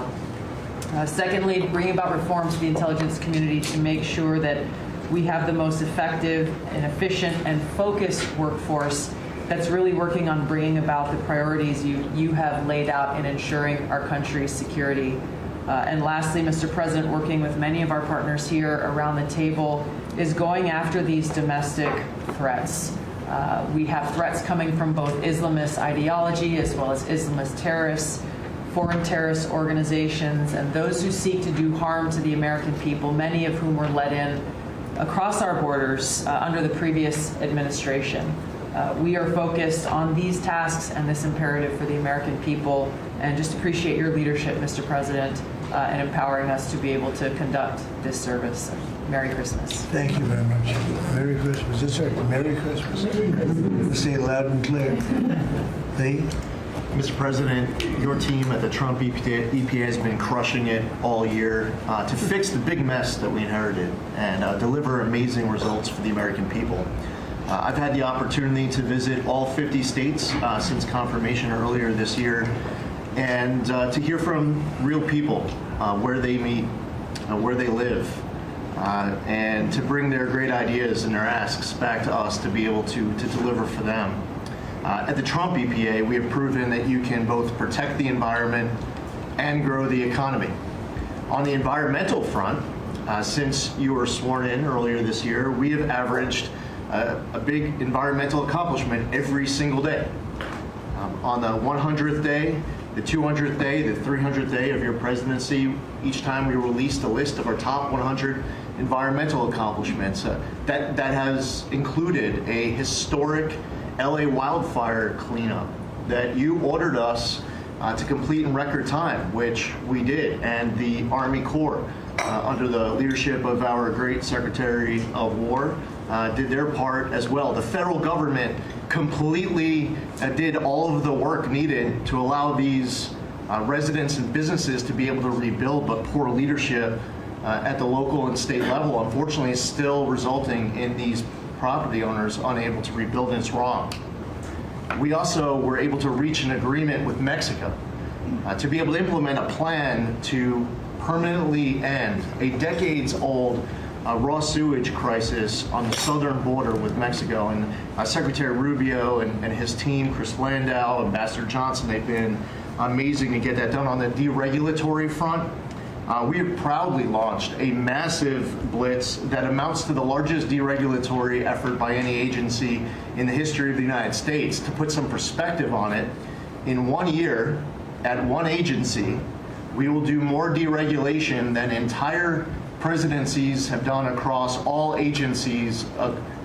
It's incredible. You could go back across 4-year terms, 8-year terms, you've never seen this much deregulation. One agency, 1 year. In fact, when finalized, the proposed rescission of the 2009 Obama EPA endangerment finding amounts to the largest deregulatory action in the history of the United States of America. From fixing the agency's definition of waters of the United States, which is important for our farmers, our ranchers, and other landowners, to the effort to end electric vehicle mandates and promote consumer choice, eliminating regulations designed to eliminate entire sectors of our energy economy. We're thinking big and we're delivering big. We have reduced terrible derailments on diesel exhaust fluid systems. We're getting water moving faster, new pipelines and power plants built, and we're helping to unleash energy dominance. Mr. President, on the operational front, we have significantly reduced the size of the agency workforce, and we are accomplishing more with less. It's all about priorities, and our focus is on fulfilling our statutory obligations, helping to fast-track project approvals that were taking way too long, and closely following the law, as well as key Supreme Court decisions like Loper-Bright to overturn the Chevron doctrine. We inherited massive backlogs that we have been eliminating all year long. We've been implementing your executive order to end COVID-era remote work. We consolidated real estate, canceled expensive media subscriptions, and closed a Biden EPA museum that none of you knew even existed. I'm sure none of you actually visited. To put it another way, in 2024, the Biden EPA obligated and spent over $60 billion in 1 year, an agency with an operational budget of about $10 billion a year. In their own words, caught on camera, they were tossing gold bars off the Titanic, wasting precious tax dollars to pay off well-connected Obama and Biden officials. And they were doing it without any apology or regret. The Biden EPA, in fact, was amending grant agreements just days before you came into office to reduce agency oversight. But this year, 2025, at the Trump EPA, similar theme that you'll hear from everyone around this table. With our actions canceling wasteful grants and implementing other measures just mentioned, we have saved $30 billion. They spent over $60 billion. We have saved over $30 billion. The bottom line, by the way, is that the Green New scam is dead. It's a new day at the EPA where we will protect the environment and grow the economy. We will deliver on the Trump mandate every day.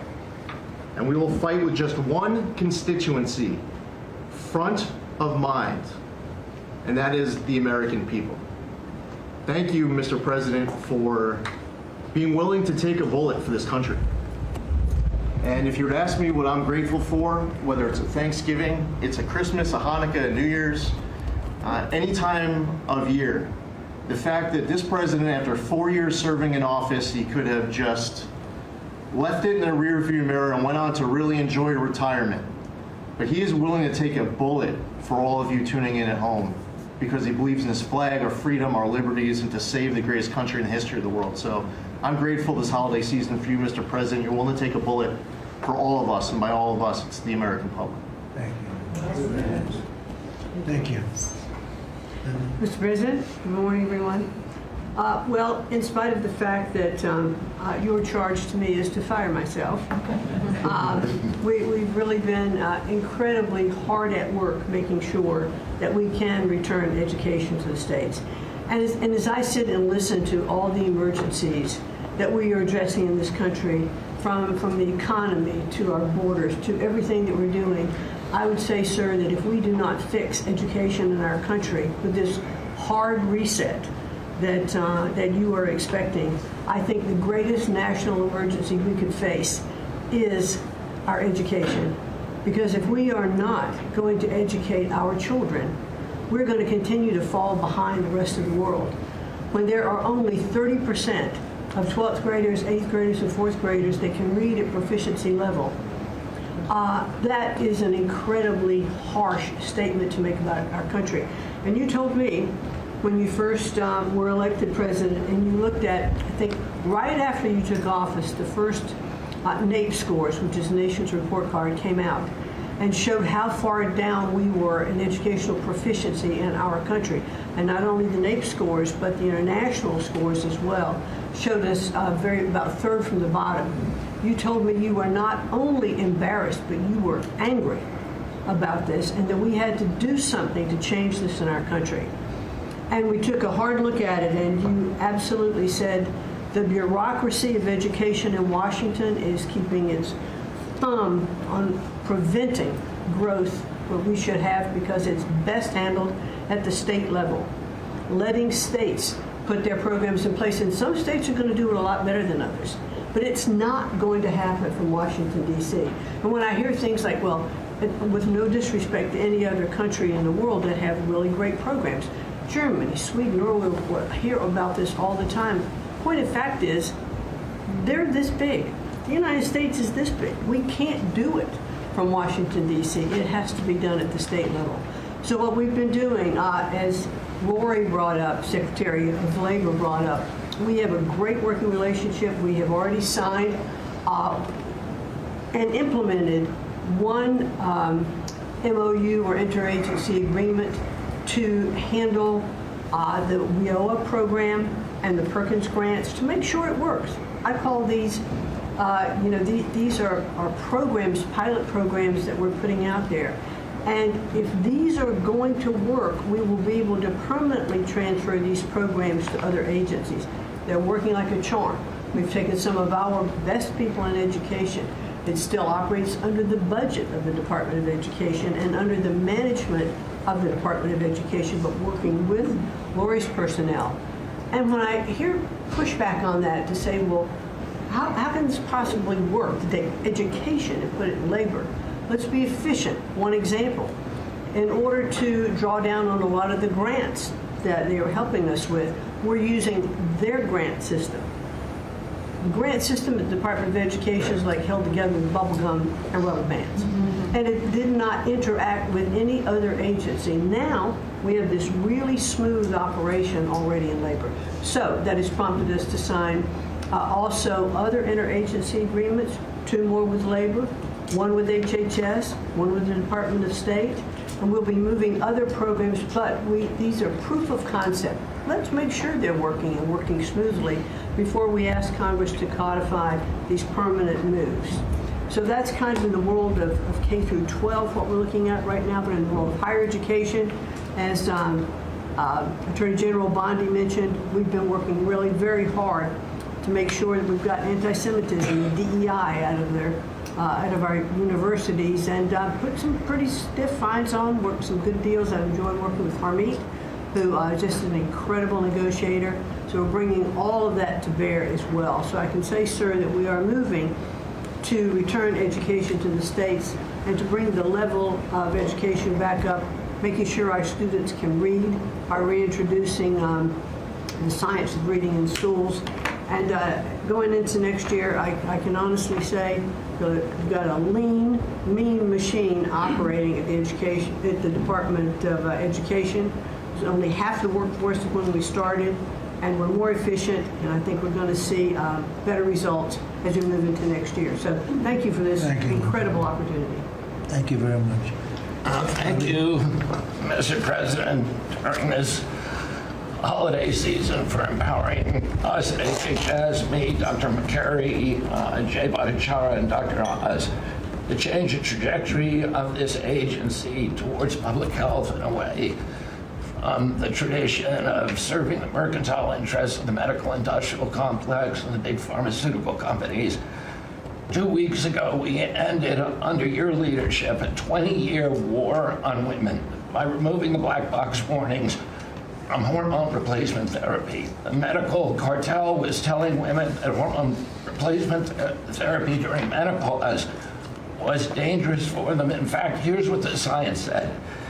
It diminishes the risk of fatal heart attacks by 25%, cardiac disease by 50%, Alzheimer's by 35%, bone fractures by 50 to 60%. It improves appetite, it improves sleep, it improves energy, it improves happiness. There are tens of millions of women in this country who have been deprived of that therapy because of scientific malpractice by the medical cartel. We are now remedying that, and this remedy will now be available to all women who want it during one of the most difficult transitions of their lives. MFN is one of our greatest accomplishments. It would not have happened without you. You were the only person who believed in it. You drove us to get it done. We've now made agreements with the 5 biggest pharmaceutical companies. We have 12 more in the lineup to make agreements. By the time this administration leaves office, 95% of the drugs in this country we will have the lowest prices of any nation in the developed world. Americans are already getting the benefits from these. These companies are already lowering these prices dramatically, as you've noticed. And then this week, Howard at Department of Commerce and Jameson at the U.S. Trade Representative made a bargain with Great Britain to raise their drug prices in conformance with your promise that the Europeans would raise theirs to counterbalance us lowering ours, and therefore we would keep intact the ecosystem of innovation and protect innovation. So congratulations on that, Mr. President.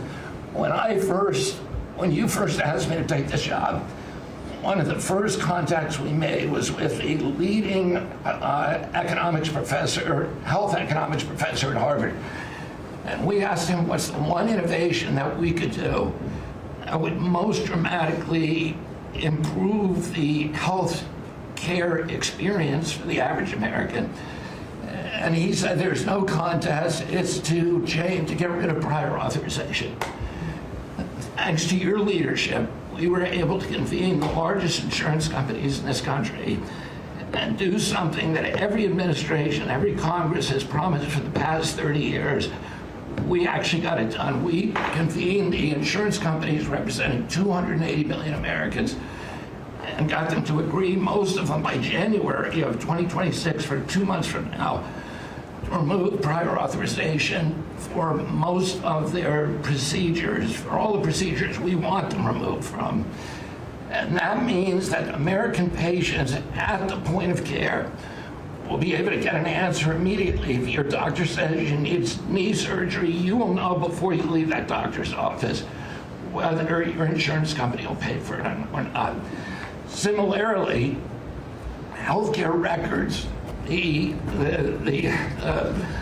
tech industry has refused to share healthcare records. You asked us to change that. We convened the 60 biggest tech companies at a conference that you presided over about 2 months ago.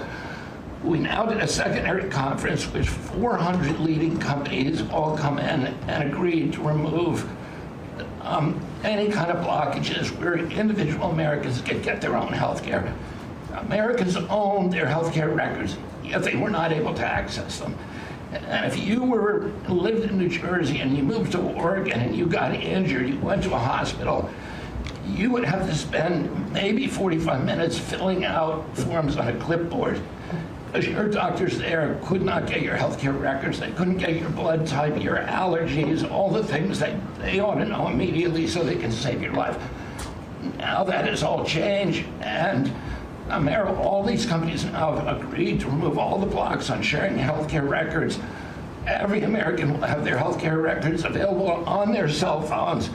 And it's already happening. In the last 6 months, there have been over 100 times the number of healthcare records shared by hospitals and during the entire previous administration. On deregulation, HHS proudly is now leading the pack, and thank you for your help on that, Russ. But today we announced the revocation of the nursing home rule, which was overburdening rural areas across this country, Indian reservations, with regulations that were going to destroy the nursing home industry in those communities. And that is going to be a $25 billion savings. Those are some of the things that we're doing because of your leadership. President Trump, thank you so much, and Merry Christmas to you. Thank you, Bobby, very much. Great job. Well, Mr. President, you've assembled an incredibly talented group here. If you took a look at this group compared to any Fortune 500 leadership team, any group of startup folks, I mean, this is an amazing group, and the breadth of what's being accomplished. And the timing couldn't be better because with your leadership and vision, you've set us up for this age of abundance as we head into next year, the 250th anniversary of this country. And what are we heading into that year? As we've talked around the table, you've heard about massively lower taxes, massively lower regulation, abundant energy, record capital investment coming in, job growth. I mean, we are set up to really have something to celebrate next year. And I just again want to say thank you to everybody around the table. You gave us one big assignment in Interior. Of course, Interior, the largest balance sheet in the world.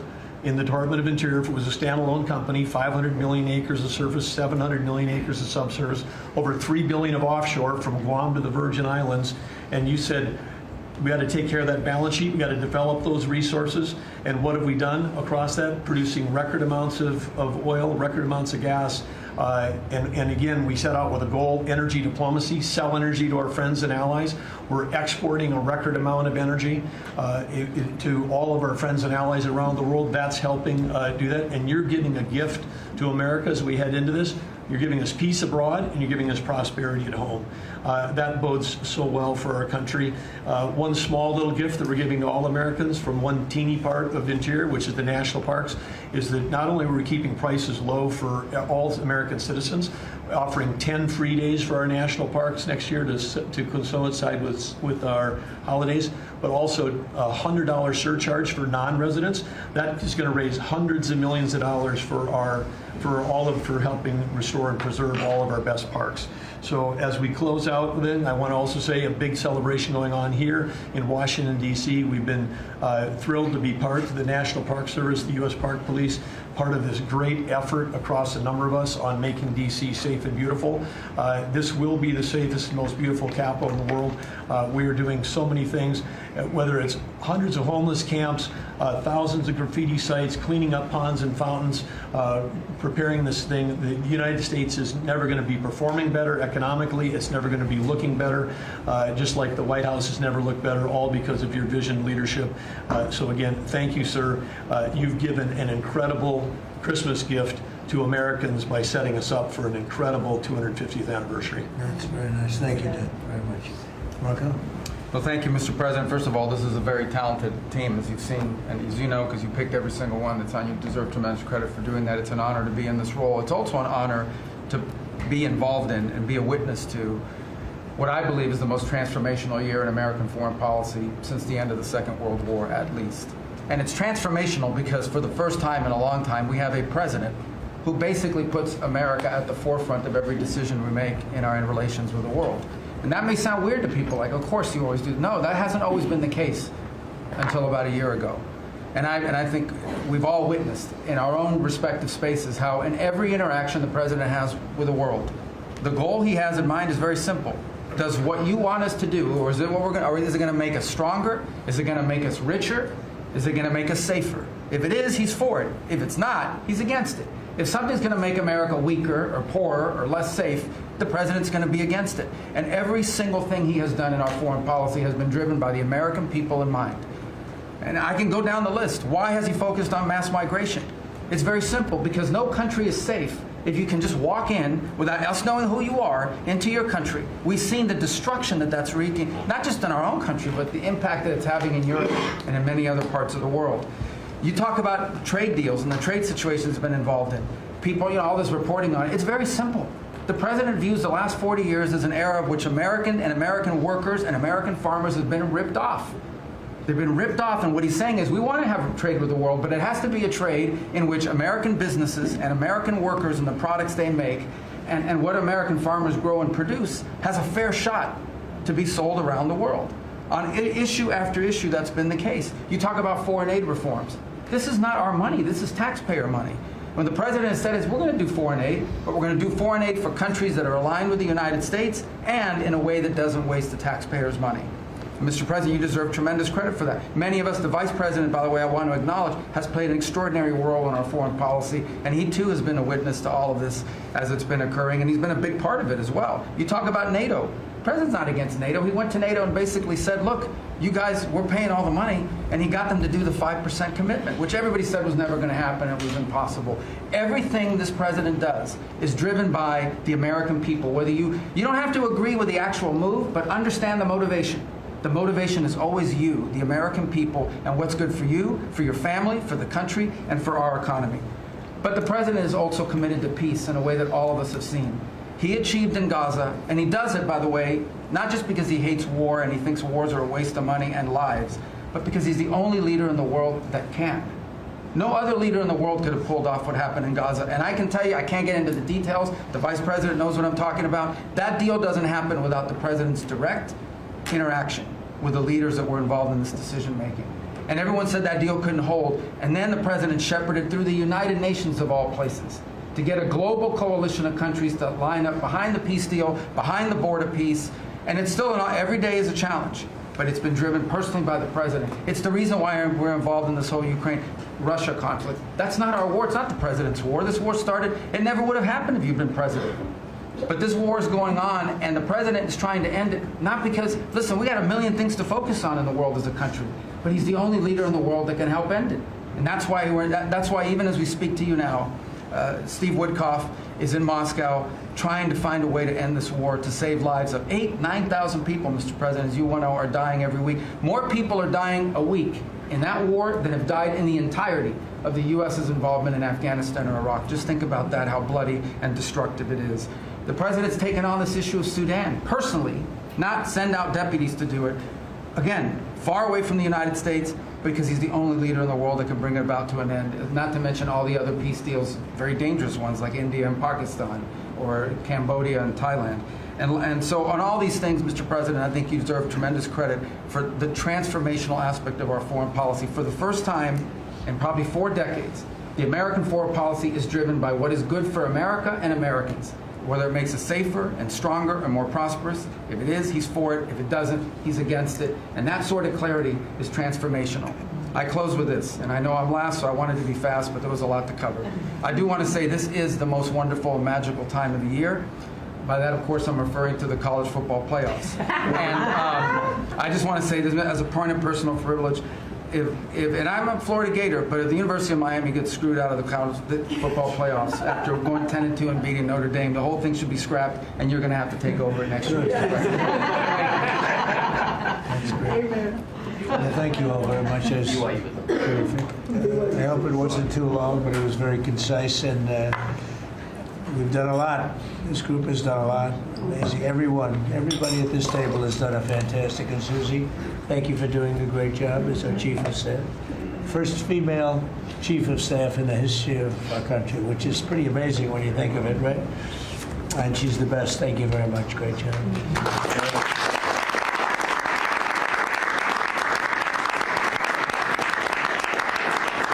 So after that, do you want to ask any questions?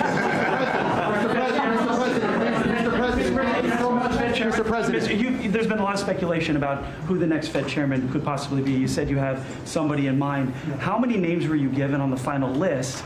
And does that person currently work on the board of Federal Reserve? Well, I'd say that we probably looked at 10.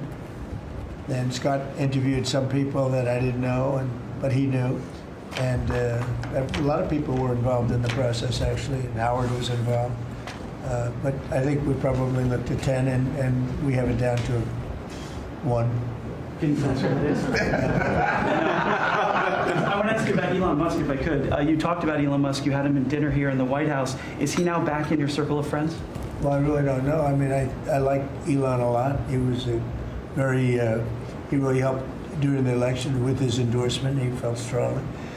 Look, we had one problem. You know, I didn't want to have everybody have to have an electric car, and he makes electric cars.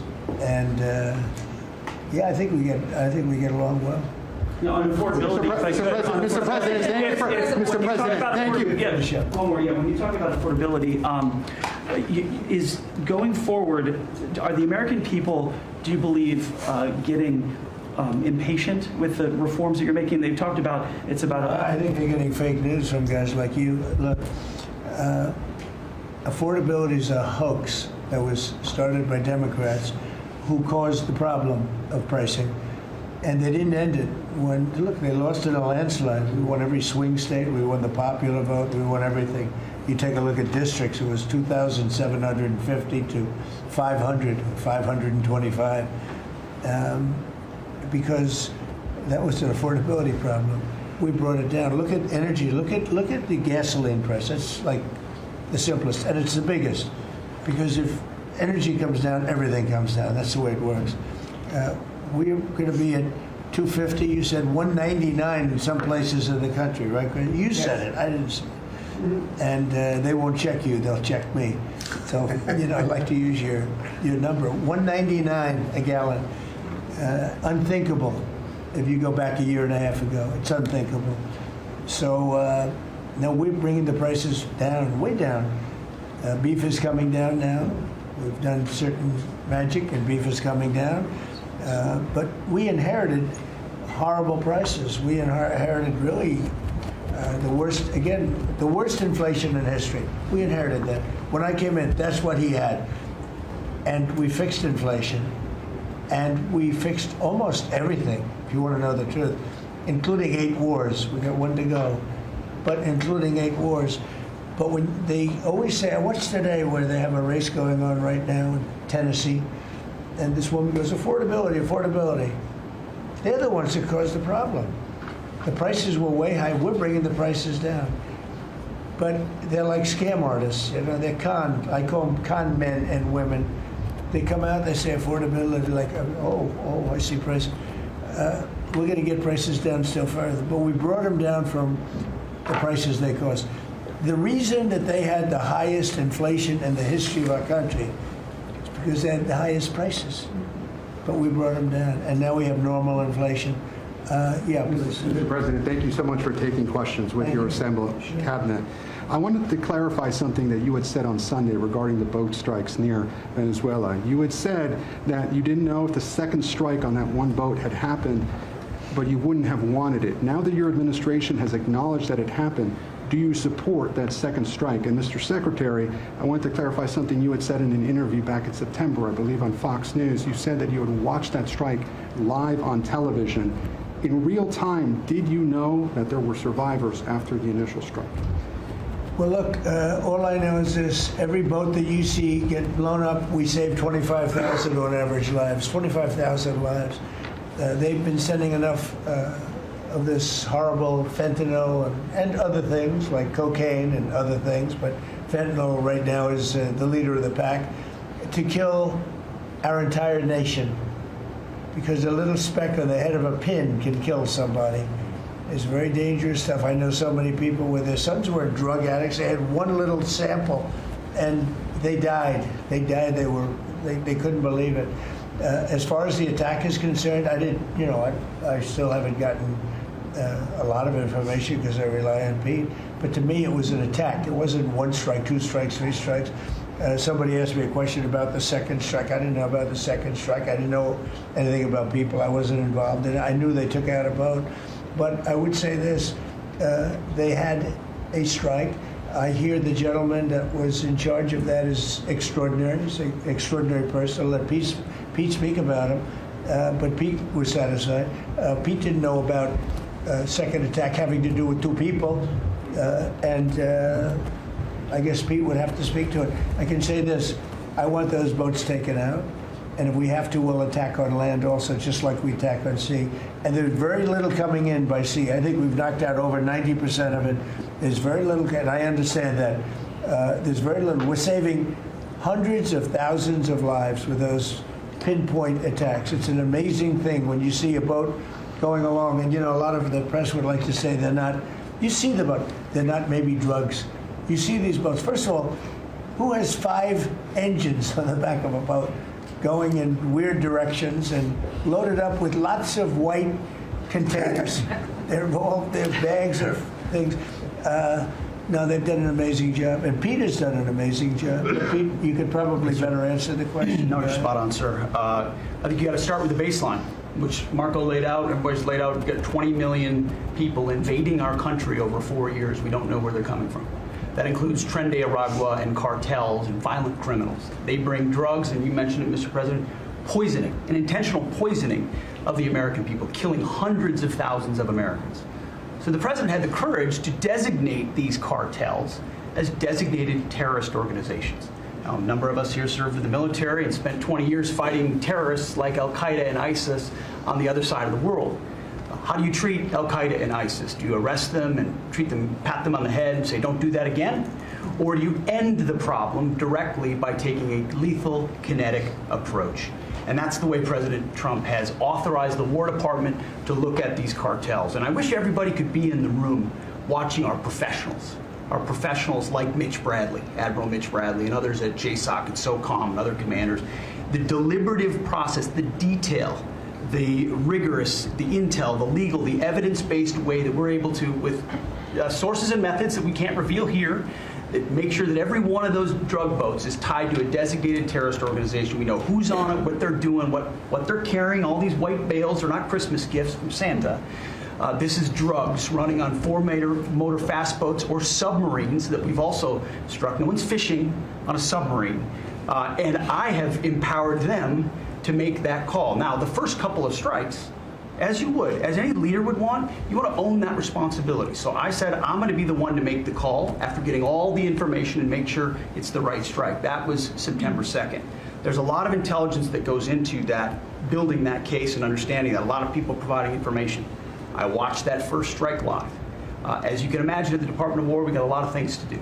So I didn't stick around for the hour and 2 hours, whatever, where all the sensitive site exploitation digitally occurs. So I moved on to my next meeting. A couple of hours later, I learned that that commander had made which he had the complete authority to do, and by the way, Admiral Bradley made the correct decision to ultimately sink the boat and eliminate the threat. He sunk the boat, and eliminated the threat. And it was the right call. We have his back. And the American people are safer because narco-terrorists know you can't bring drugs through the water and eventually on land if necessary to the American people. We will eliminate that threat, and we're proud to do it. So you didn't see any survivors, to be clear, after that first strike? You personally? I did not personally see survivors, but I stand, because the thing was on fire. It was exploded and fire and smoke. You can't see anything. You got digital. This is called the fog of war. This is what you in the press don't understand. You sit in your air-conditioned offices or up on Capitol Hill and you nitpick and you plant fake stories in the Washington Post about kill everybody, phrases on anonymous sources not based in anything, not based in any truth at all. And then you want to throw out really irresponsible terms about American heroes. about the judgment that they made. I wrote a whole book on this topic because of what politicians and the press does to warfighters. President Trump has empowered commanders to do what is necessary, which is dark and difficult things in the dead of night on behalf of the American people. We support them, and we will stop the poisoning of the American people. And Mr. Secretary, on the second strike, you said it happened more than an hour after the first. Did I hear it correctly? I couldn't tell you the exact amount of time. Minutes, or you went off the road, is what you're saying. I already stated my answer quite clearly. So remember this, we lost last year, I think it was more than that, but people don't like saying it because they always said 100,000, 115,000, numbers we've been hearing for years. So we lost last year more than 200,000 people, dead people, ruined families beyond the 200,000. And those 200,000, that family will never be the same. But these people have killed over 200,000 people, actually killed over 200,000 people last year. And those numbers are down. Those numbers are down. They're way down. And they're down because we're doing these strikes, and we're going to start doing those strikes on land too. The land is much easier. It's much easier. And we know the routes they take. We know everything about them. We know where they live. We know where the bad ones live. And we're going to start that very soon too. Mr. President, thank you so much, Mr. President. You know what? When we start that, we're going to drive those numbers down so low. And then you're going to have families be able to live without the fear of their son or daughter just having a pill to have a little fun and ending up dying within a period of 60 seconds, right? No, we're not going to let that happen. We're not going to let it continue to happen. What Biden did to this country by allowing all these people, and I call them animals in many cases, I think they're animals, to come into our country and destroy our country and let all those drugs pour in. Let people just walk across the border like it was nothing. You look at them, a lot of them, you say, oh, let's not discriminate. I'm not talking about color. I'm just talking about you look into the eyes of some of these people. We're smart. And you see a killer. Come on in. Just come on in. 11,888 murderers. Many of them committed more than one murder. He allowed them into our country, totally unvetted, totally unchecked. But he also allowed drugs to come in at record numbers. And hundreds of thousands of people a year died. And we're taking those son of a bitches out, Thank you so much, Mr. President, for taking our questions. I think this is the most transparent administration I have ever seen. I'm impressed by these people. I'll tell you, how strong are you? You've been holding it for 2 hours. There are very few physically. There are very few people who could do that. I'm very proud of you. Whoever the hell you are, I have no idea who you are, but you're strong. Thank you, Mr. President. Mr. President, last week, militia groups in Iraq attacked the Christian region's gas field, the largest gas field, which even the U.S. companies invested in the energy sector in the Christian region. And the Christian Prime Minister requested the United States to provide them some sorts of means and defense system to defending their civilian infrastructure and U.S. investment in the Christian region. Are you willing to providing them this support? And if I add this question, tomorrow the United States is going to open and inaugurate one of the... Can you speak louder? Yeah, of course. Is that possible? You're the most gentle, beautiful voice, but you're a very gentle person. Go ahead. Just take fewer words and louder. Yeah, sure. I'll repeat my first question. Last week, the Iraqi militia groups attacked one of the largest gas fields in the Kurdistan region of Iraq, which even the U.S. companies have invested in these gas fields. Yeah. And then, are you from Iraq? I'm from Kurdistan, Iraqi Kurdistan. Okay. Yeah. Working for Huda Media Network. And the Kurdistan region prime minister, he requested the United States to providing them some sorts of defense system to defending these gas fields and U.S. investment in the Kurdistan region. Are you willing to helping them? Well, we're going to look at it. I heard about it, and I'm hearing about it more now, frankly. It wasn't at the top of my list. It's a very unusual question, I think, but I assumed you're from the area, and to you it's a very important question, and to me it is also, because people are being killed. I will say this, Iraq has been much different in terms of us than they were prior to us taking out the nuclear capability of Iran. Iran has gone down many, many steps in terms of its fear factor. They were the bully of the Middle East, and they're really not the bully of the Middle East anymore. And Iraq was being bullied by Iran. We had a president that thought it was brilliant to blow them up, and they blew them up, and all of a sudden, instead of having a power that was basically equal to Iran, they had Iran ruling the Middle East for a long period of time. But Iraq, from the day we hit them with those B-2 bombers and knocked out and obliterated, because CNN said, well, maybe it wasn't total obliteration. Well, it turned out it was totally obliteration. It was every single one of those missiles hit its target. It was actually amazing, but it was wiped out, totally wiped out. I will tell you, Iraq has been a much friendlier place. They talk to us. The Prime Minister actually nominated me along with about 78 other countries for the Nobel Prize. I'm the only one that was nominated by almost 100 countries that didn't get it. But that's okay. But I saved a lot of lives. I saved a lot of lives. But Iraq nominated us for the Nobel Prize, and that was a great honor. You know, we didn't expect that from Iraq. Iraq has been a much different place since the taking out of Iran the nuclear capability. Yeah, let's get to another question. Here we go. This guy's a beauty. Go ahead. Secretary Rubio mentioned your meetings ongoing in Russia today. Do you have any update from Mr. Witkoff and Mr. Kushner? No, because I've been spending too much time with you. I mean, we're spending a lot of time in here. We wanted to do this you talk about being open and transparent. This has to be the most transparent administration in history. We spent a lot of time answering your questions and giving you a lot of good results. I mean, I think everybody here gave you good results. But no, I don't. I will have after I leave here. But do you hope for a breakthrough, or is it not? I don't know. Look, I don't know. All I can tell you is that we're trying very hard to save 25 to 30,000 people, mostly men, mostly soldiers, every month.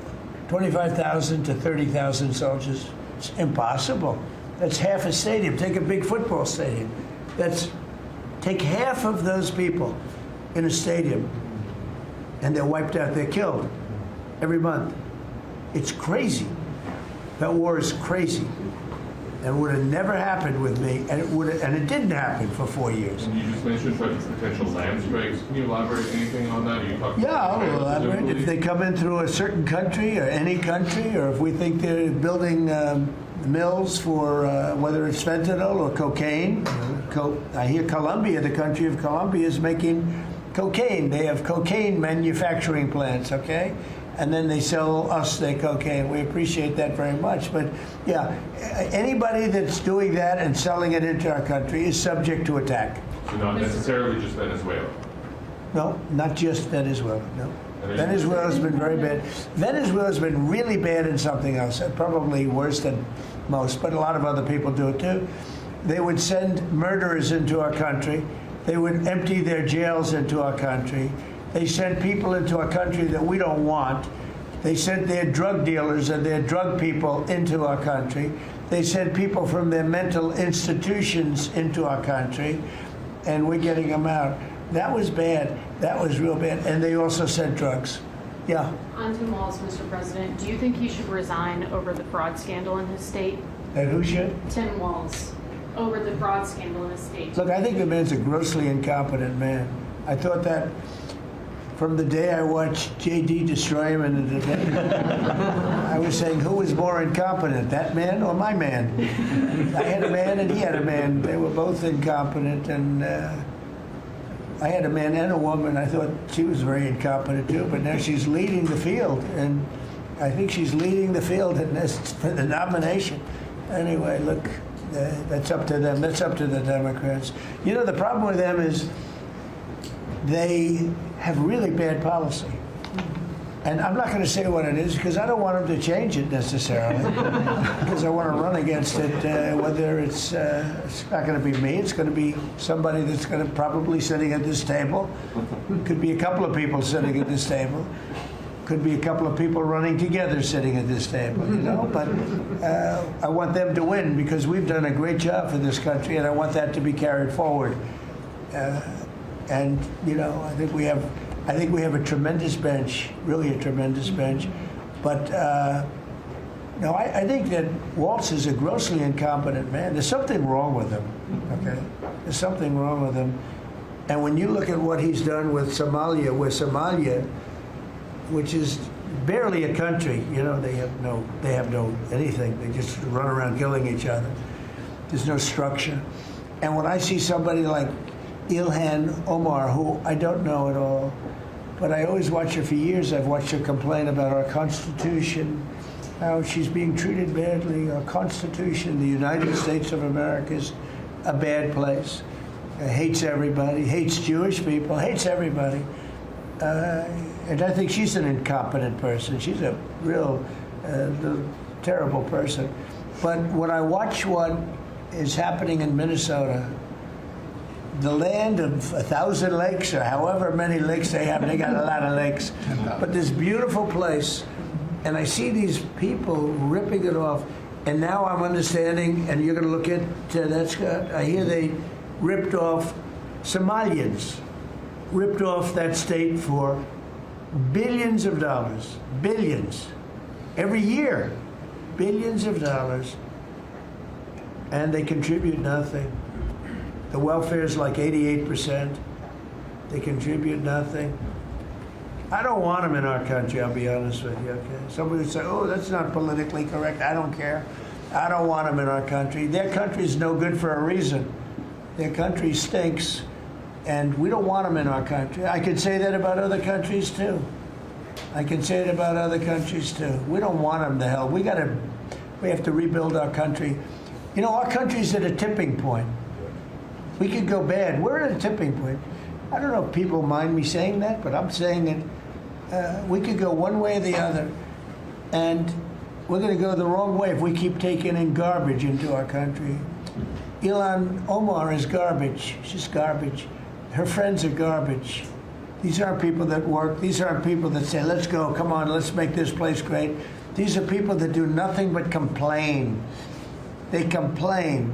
And from where they came from, they got nothing. You know, they came from paradise, and they said, this isn't paradise. But when they come from hell, and they complain, and do nothing but bitch, we don't want them in our country. Let them go back to where they came from and fix it. Thank you.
The vaults, we have vaults downstairs with lots of pictures that haven't been exposed to the world for, in many cases, over 100 years. We brought them up, and we're using them as they should be used. But the cabinet room looks beautiful, like it should now.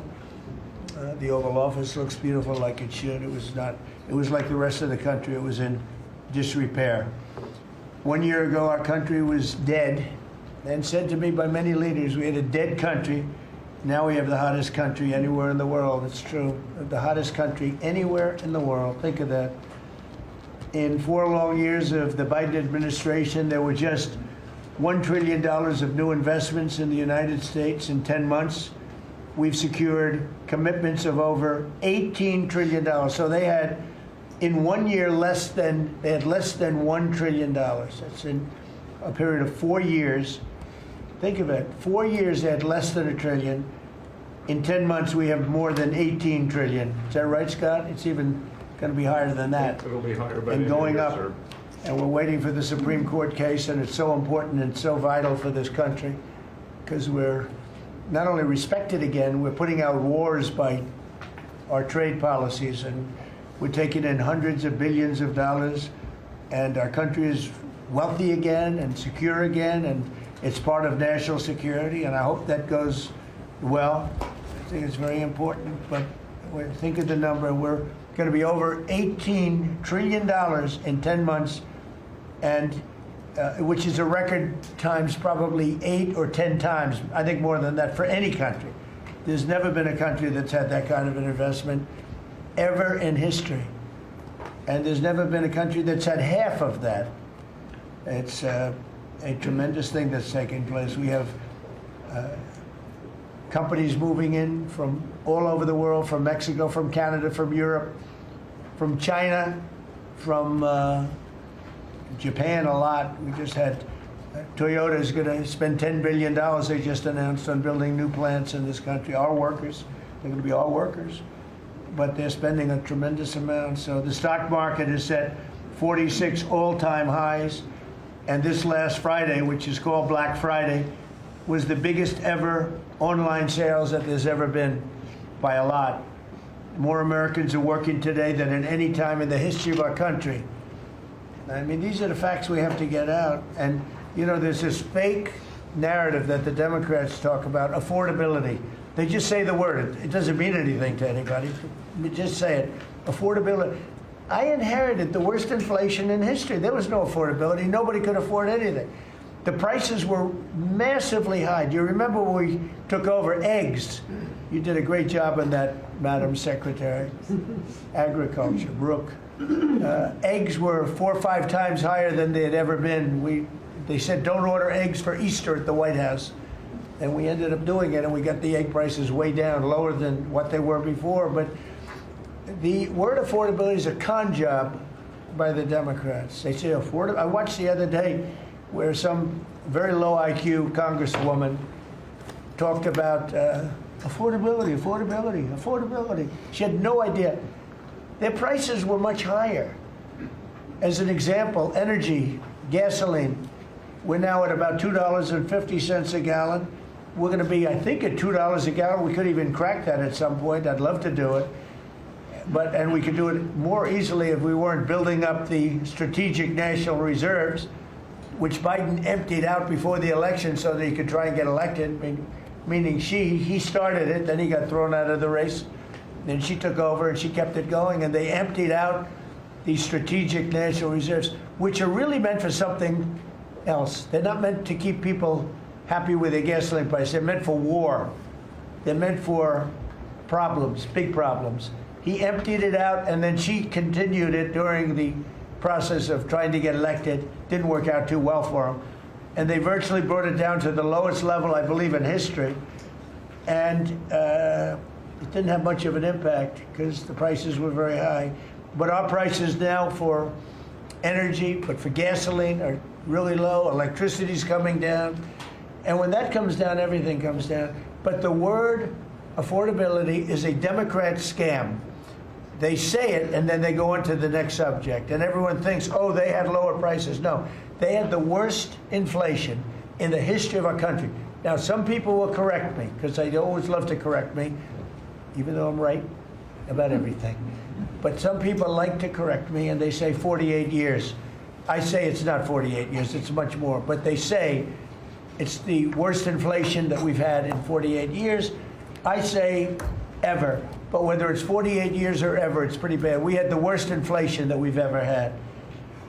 Since last January, we've stopped inflation in its tracks. And there is still more to do. There's always more to do, but we have it down to a very good level. It's going to go down a little bit further. You want to have a little tiny bit of inflation, otherwise that's not good either. Then you have a thing called deflation. And deflation can be worse than inflation. But we have it almost, we'll soon be at a perfect level, but we inherited the worst inflation. But we have 20 states that are now selling gasoline at less than the $2.75, think of that, $2.75, and it was at $5 under Sleepy Joe. Grocery prices are down with the cost of Thanksgiving turkey this year down 33%. It was lower than 33% lower than under the Biden administration.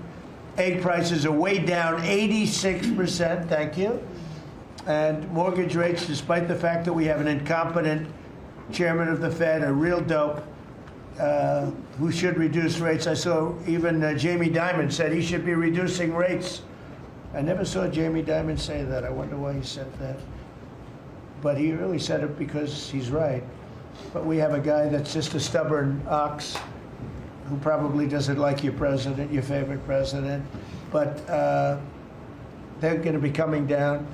We'll be announcing somebody probably early next year for the new chairman of the Fed. I talked to Scott about taking the job, but he doesn't want it. You got the greatest job here. Yes, sir. Right? He said, no, I want to stay chairman. I want to stay right where we are, Treasury. And I think we're doing really great, aren't we? We're doing great, sir. It's a great team to be part of. Yeah, no, it's amazing. Under my executive order to lower prescription drug prices, which I think is the single biggest thing we've ever done that nobody writes about because you're fake news. I've made unprecedented deals along with Bobby and Oz and all of the people that work on it. A lot of people that you wouldn't even think work on it, but they do, to slash drug prices by 200%, 300%, 400%, 500%, 600%, 700%, 800%. Nobody's ever heard of it before because I instituted favored nations and no nation agreed to do it. And then I said to the nations, if you're not going to do it, I'm going to charge you 100% tariff, which is more money than we're talking about. And they said, sir, we'd love to do it. Please, we would be honored to do it. And they agreed that they would go along with the whole thing. Nobody thought you could do it because they felt, number one, you couldn't get the drug companies to do it. So we're paying, as an example, for the, let's call it the fat drug, FAT, for fat people. Anybody use it at the table? Don't ask. But the fat drug was $135. Think of that. For certain people, $1,300 for certain countries, $1,300 in New York. So in New York, it was $1,300. And in London, it was $135. And a friend of mine called me, he said, what is this? Why is it? He got used to paying $1,300. Well, now what we have it down to is, Bobby, what's the number? Like 150 or something? We have it down to a low number, don't we? Yeah, it's around 125, 150. Yeah, think of that. So we got it down from $1,300 to $125 to $140, depending on various countries. In other words, we're paying the lowest price, tied for the lowest price in the world. People said you could never do that because you couldn't get the countries to agree to it. I did. Every country agreed to it because I said, if you're not going to agree to it, that's okay, I'm going to charge you tariffs. And as soon as I said that, they said, we agree. And then we had to be a little tough with the drug companies, but they came along. The bigger problem was the countries. The countries just wouldn't go along with it, but they did. Every country. So we have reduced drug prices. by 500, 600, 700, 800, 900%, depending on the drug, depending on the company, depending on all of the different factors involved. Nobody's ever even thought of drug reductions like that, price reductions. And I told you the story that in my first term, I was so proud of myself because I reduced drugs. It was the first time in 28 years that drug prices were reduced. It was 1/4%, 1/4%. And I was so proud of myself. I said, it's the first time in 28 years that drug prices went down over the course of a year, over the course of a presidency. 1 year, 1/4%. I had a news conference. I was so proud. Now I got them down, not 1/4%. I got them down 400, 500, 600% and more. And the fake news won't write about it. And it's going to have a huge impact on healthcare because a big part of it's buying drugs, buying prescription drugs. It's going to have a huge positive impact because Obamacare is a disaster. I said it years ago and I say it now. And the money should be paid, taken away from the insurance company. Obamacare was made to make the insurance companies rich. Their stocks have gone up 1,000% in a short period of time because the money goes to the insurance company. I want the money to go to the people. Let all the money go to the people. And let the people go out and buy their own health care.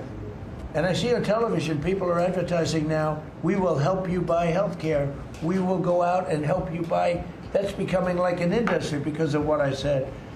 So something's going to happen. It's probably not going to be easy because the Democrats, frankly, they don't want to make a good deal for the people. They just want to make a bad deal for the country. They want to make a bad deal for the Republican Party. But the Republican Party is united, and I will say that what I would like to do is the money doesn't go, trillions of dollars get paid to drug companies, and you still have lousy health care. Obamacare is horrible health care.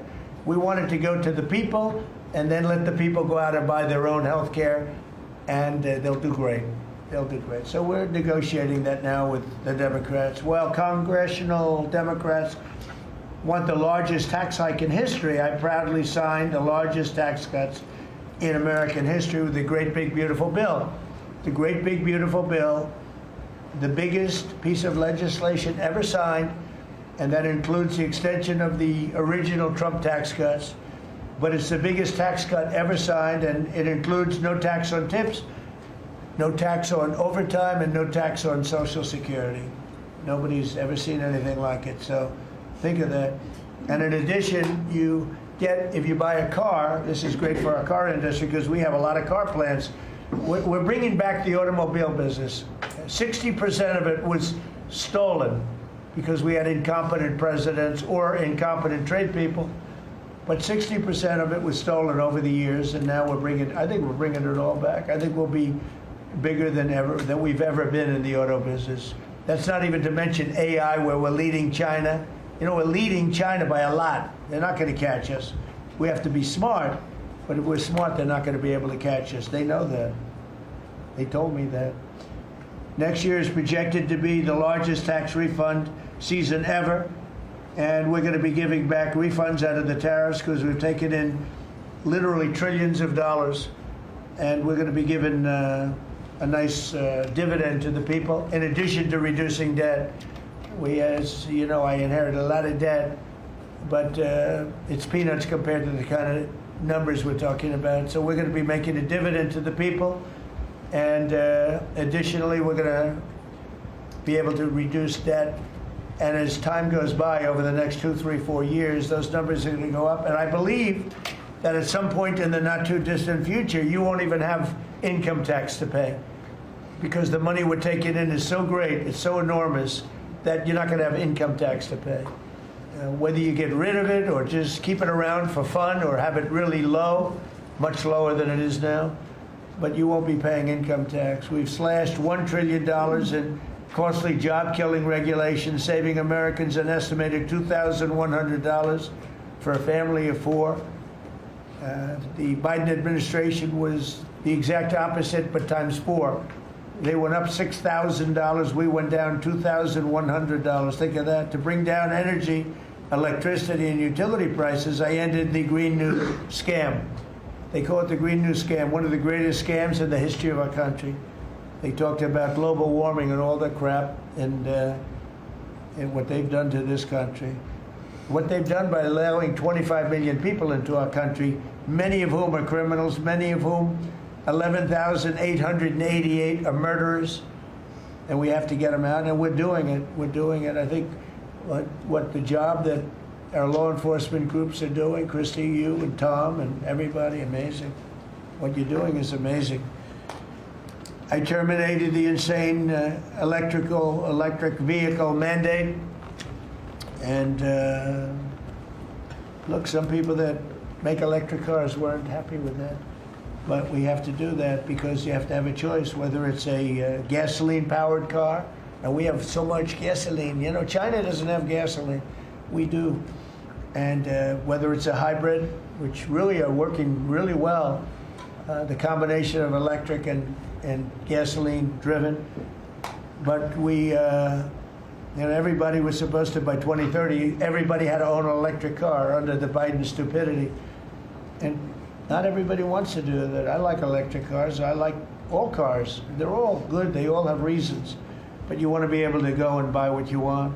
I opposed historic tariffs that are now bringing in so much money that nobody's ever seen anything like it. And countries that were ripping us off, including allies, but they were ripping us off for years.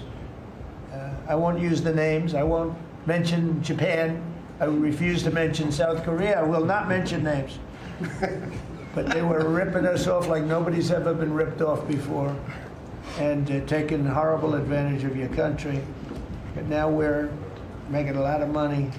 We're making a lot of money because of the tariffs that are pouring in.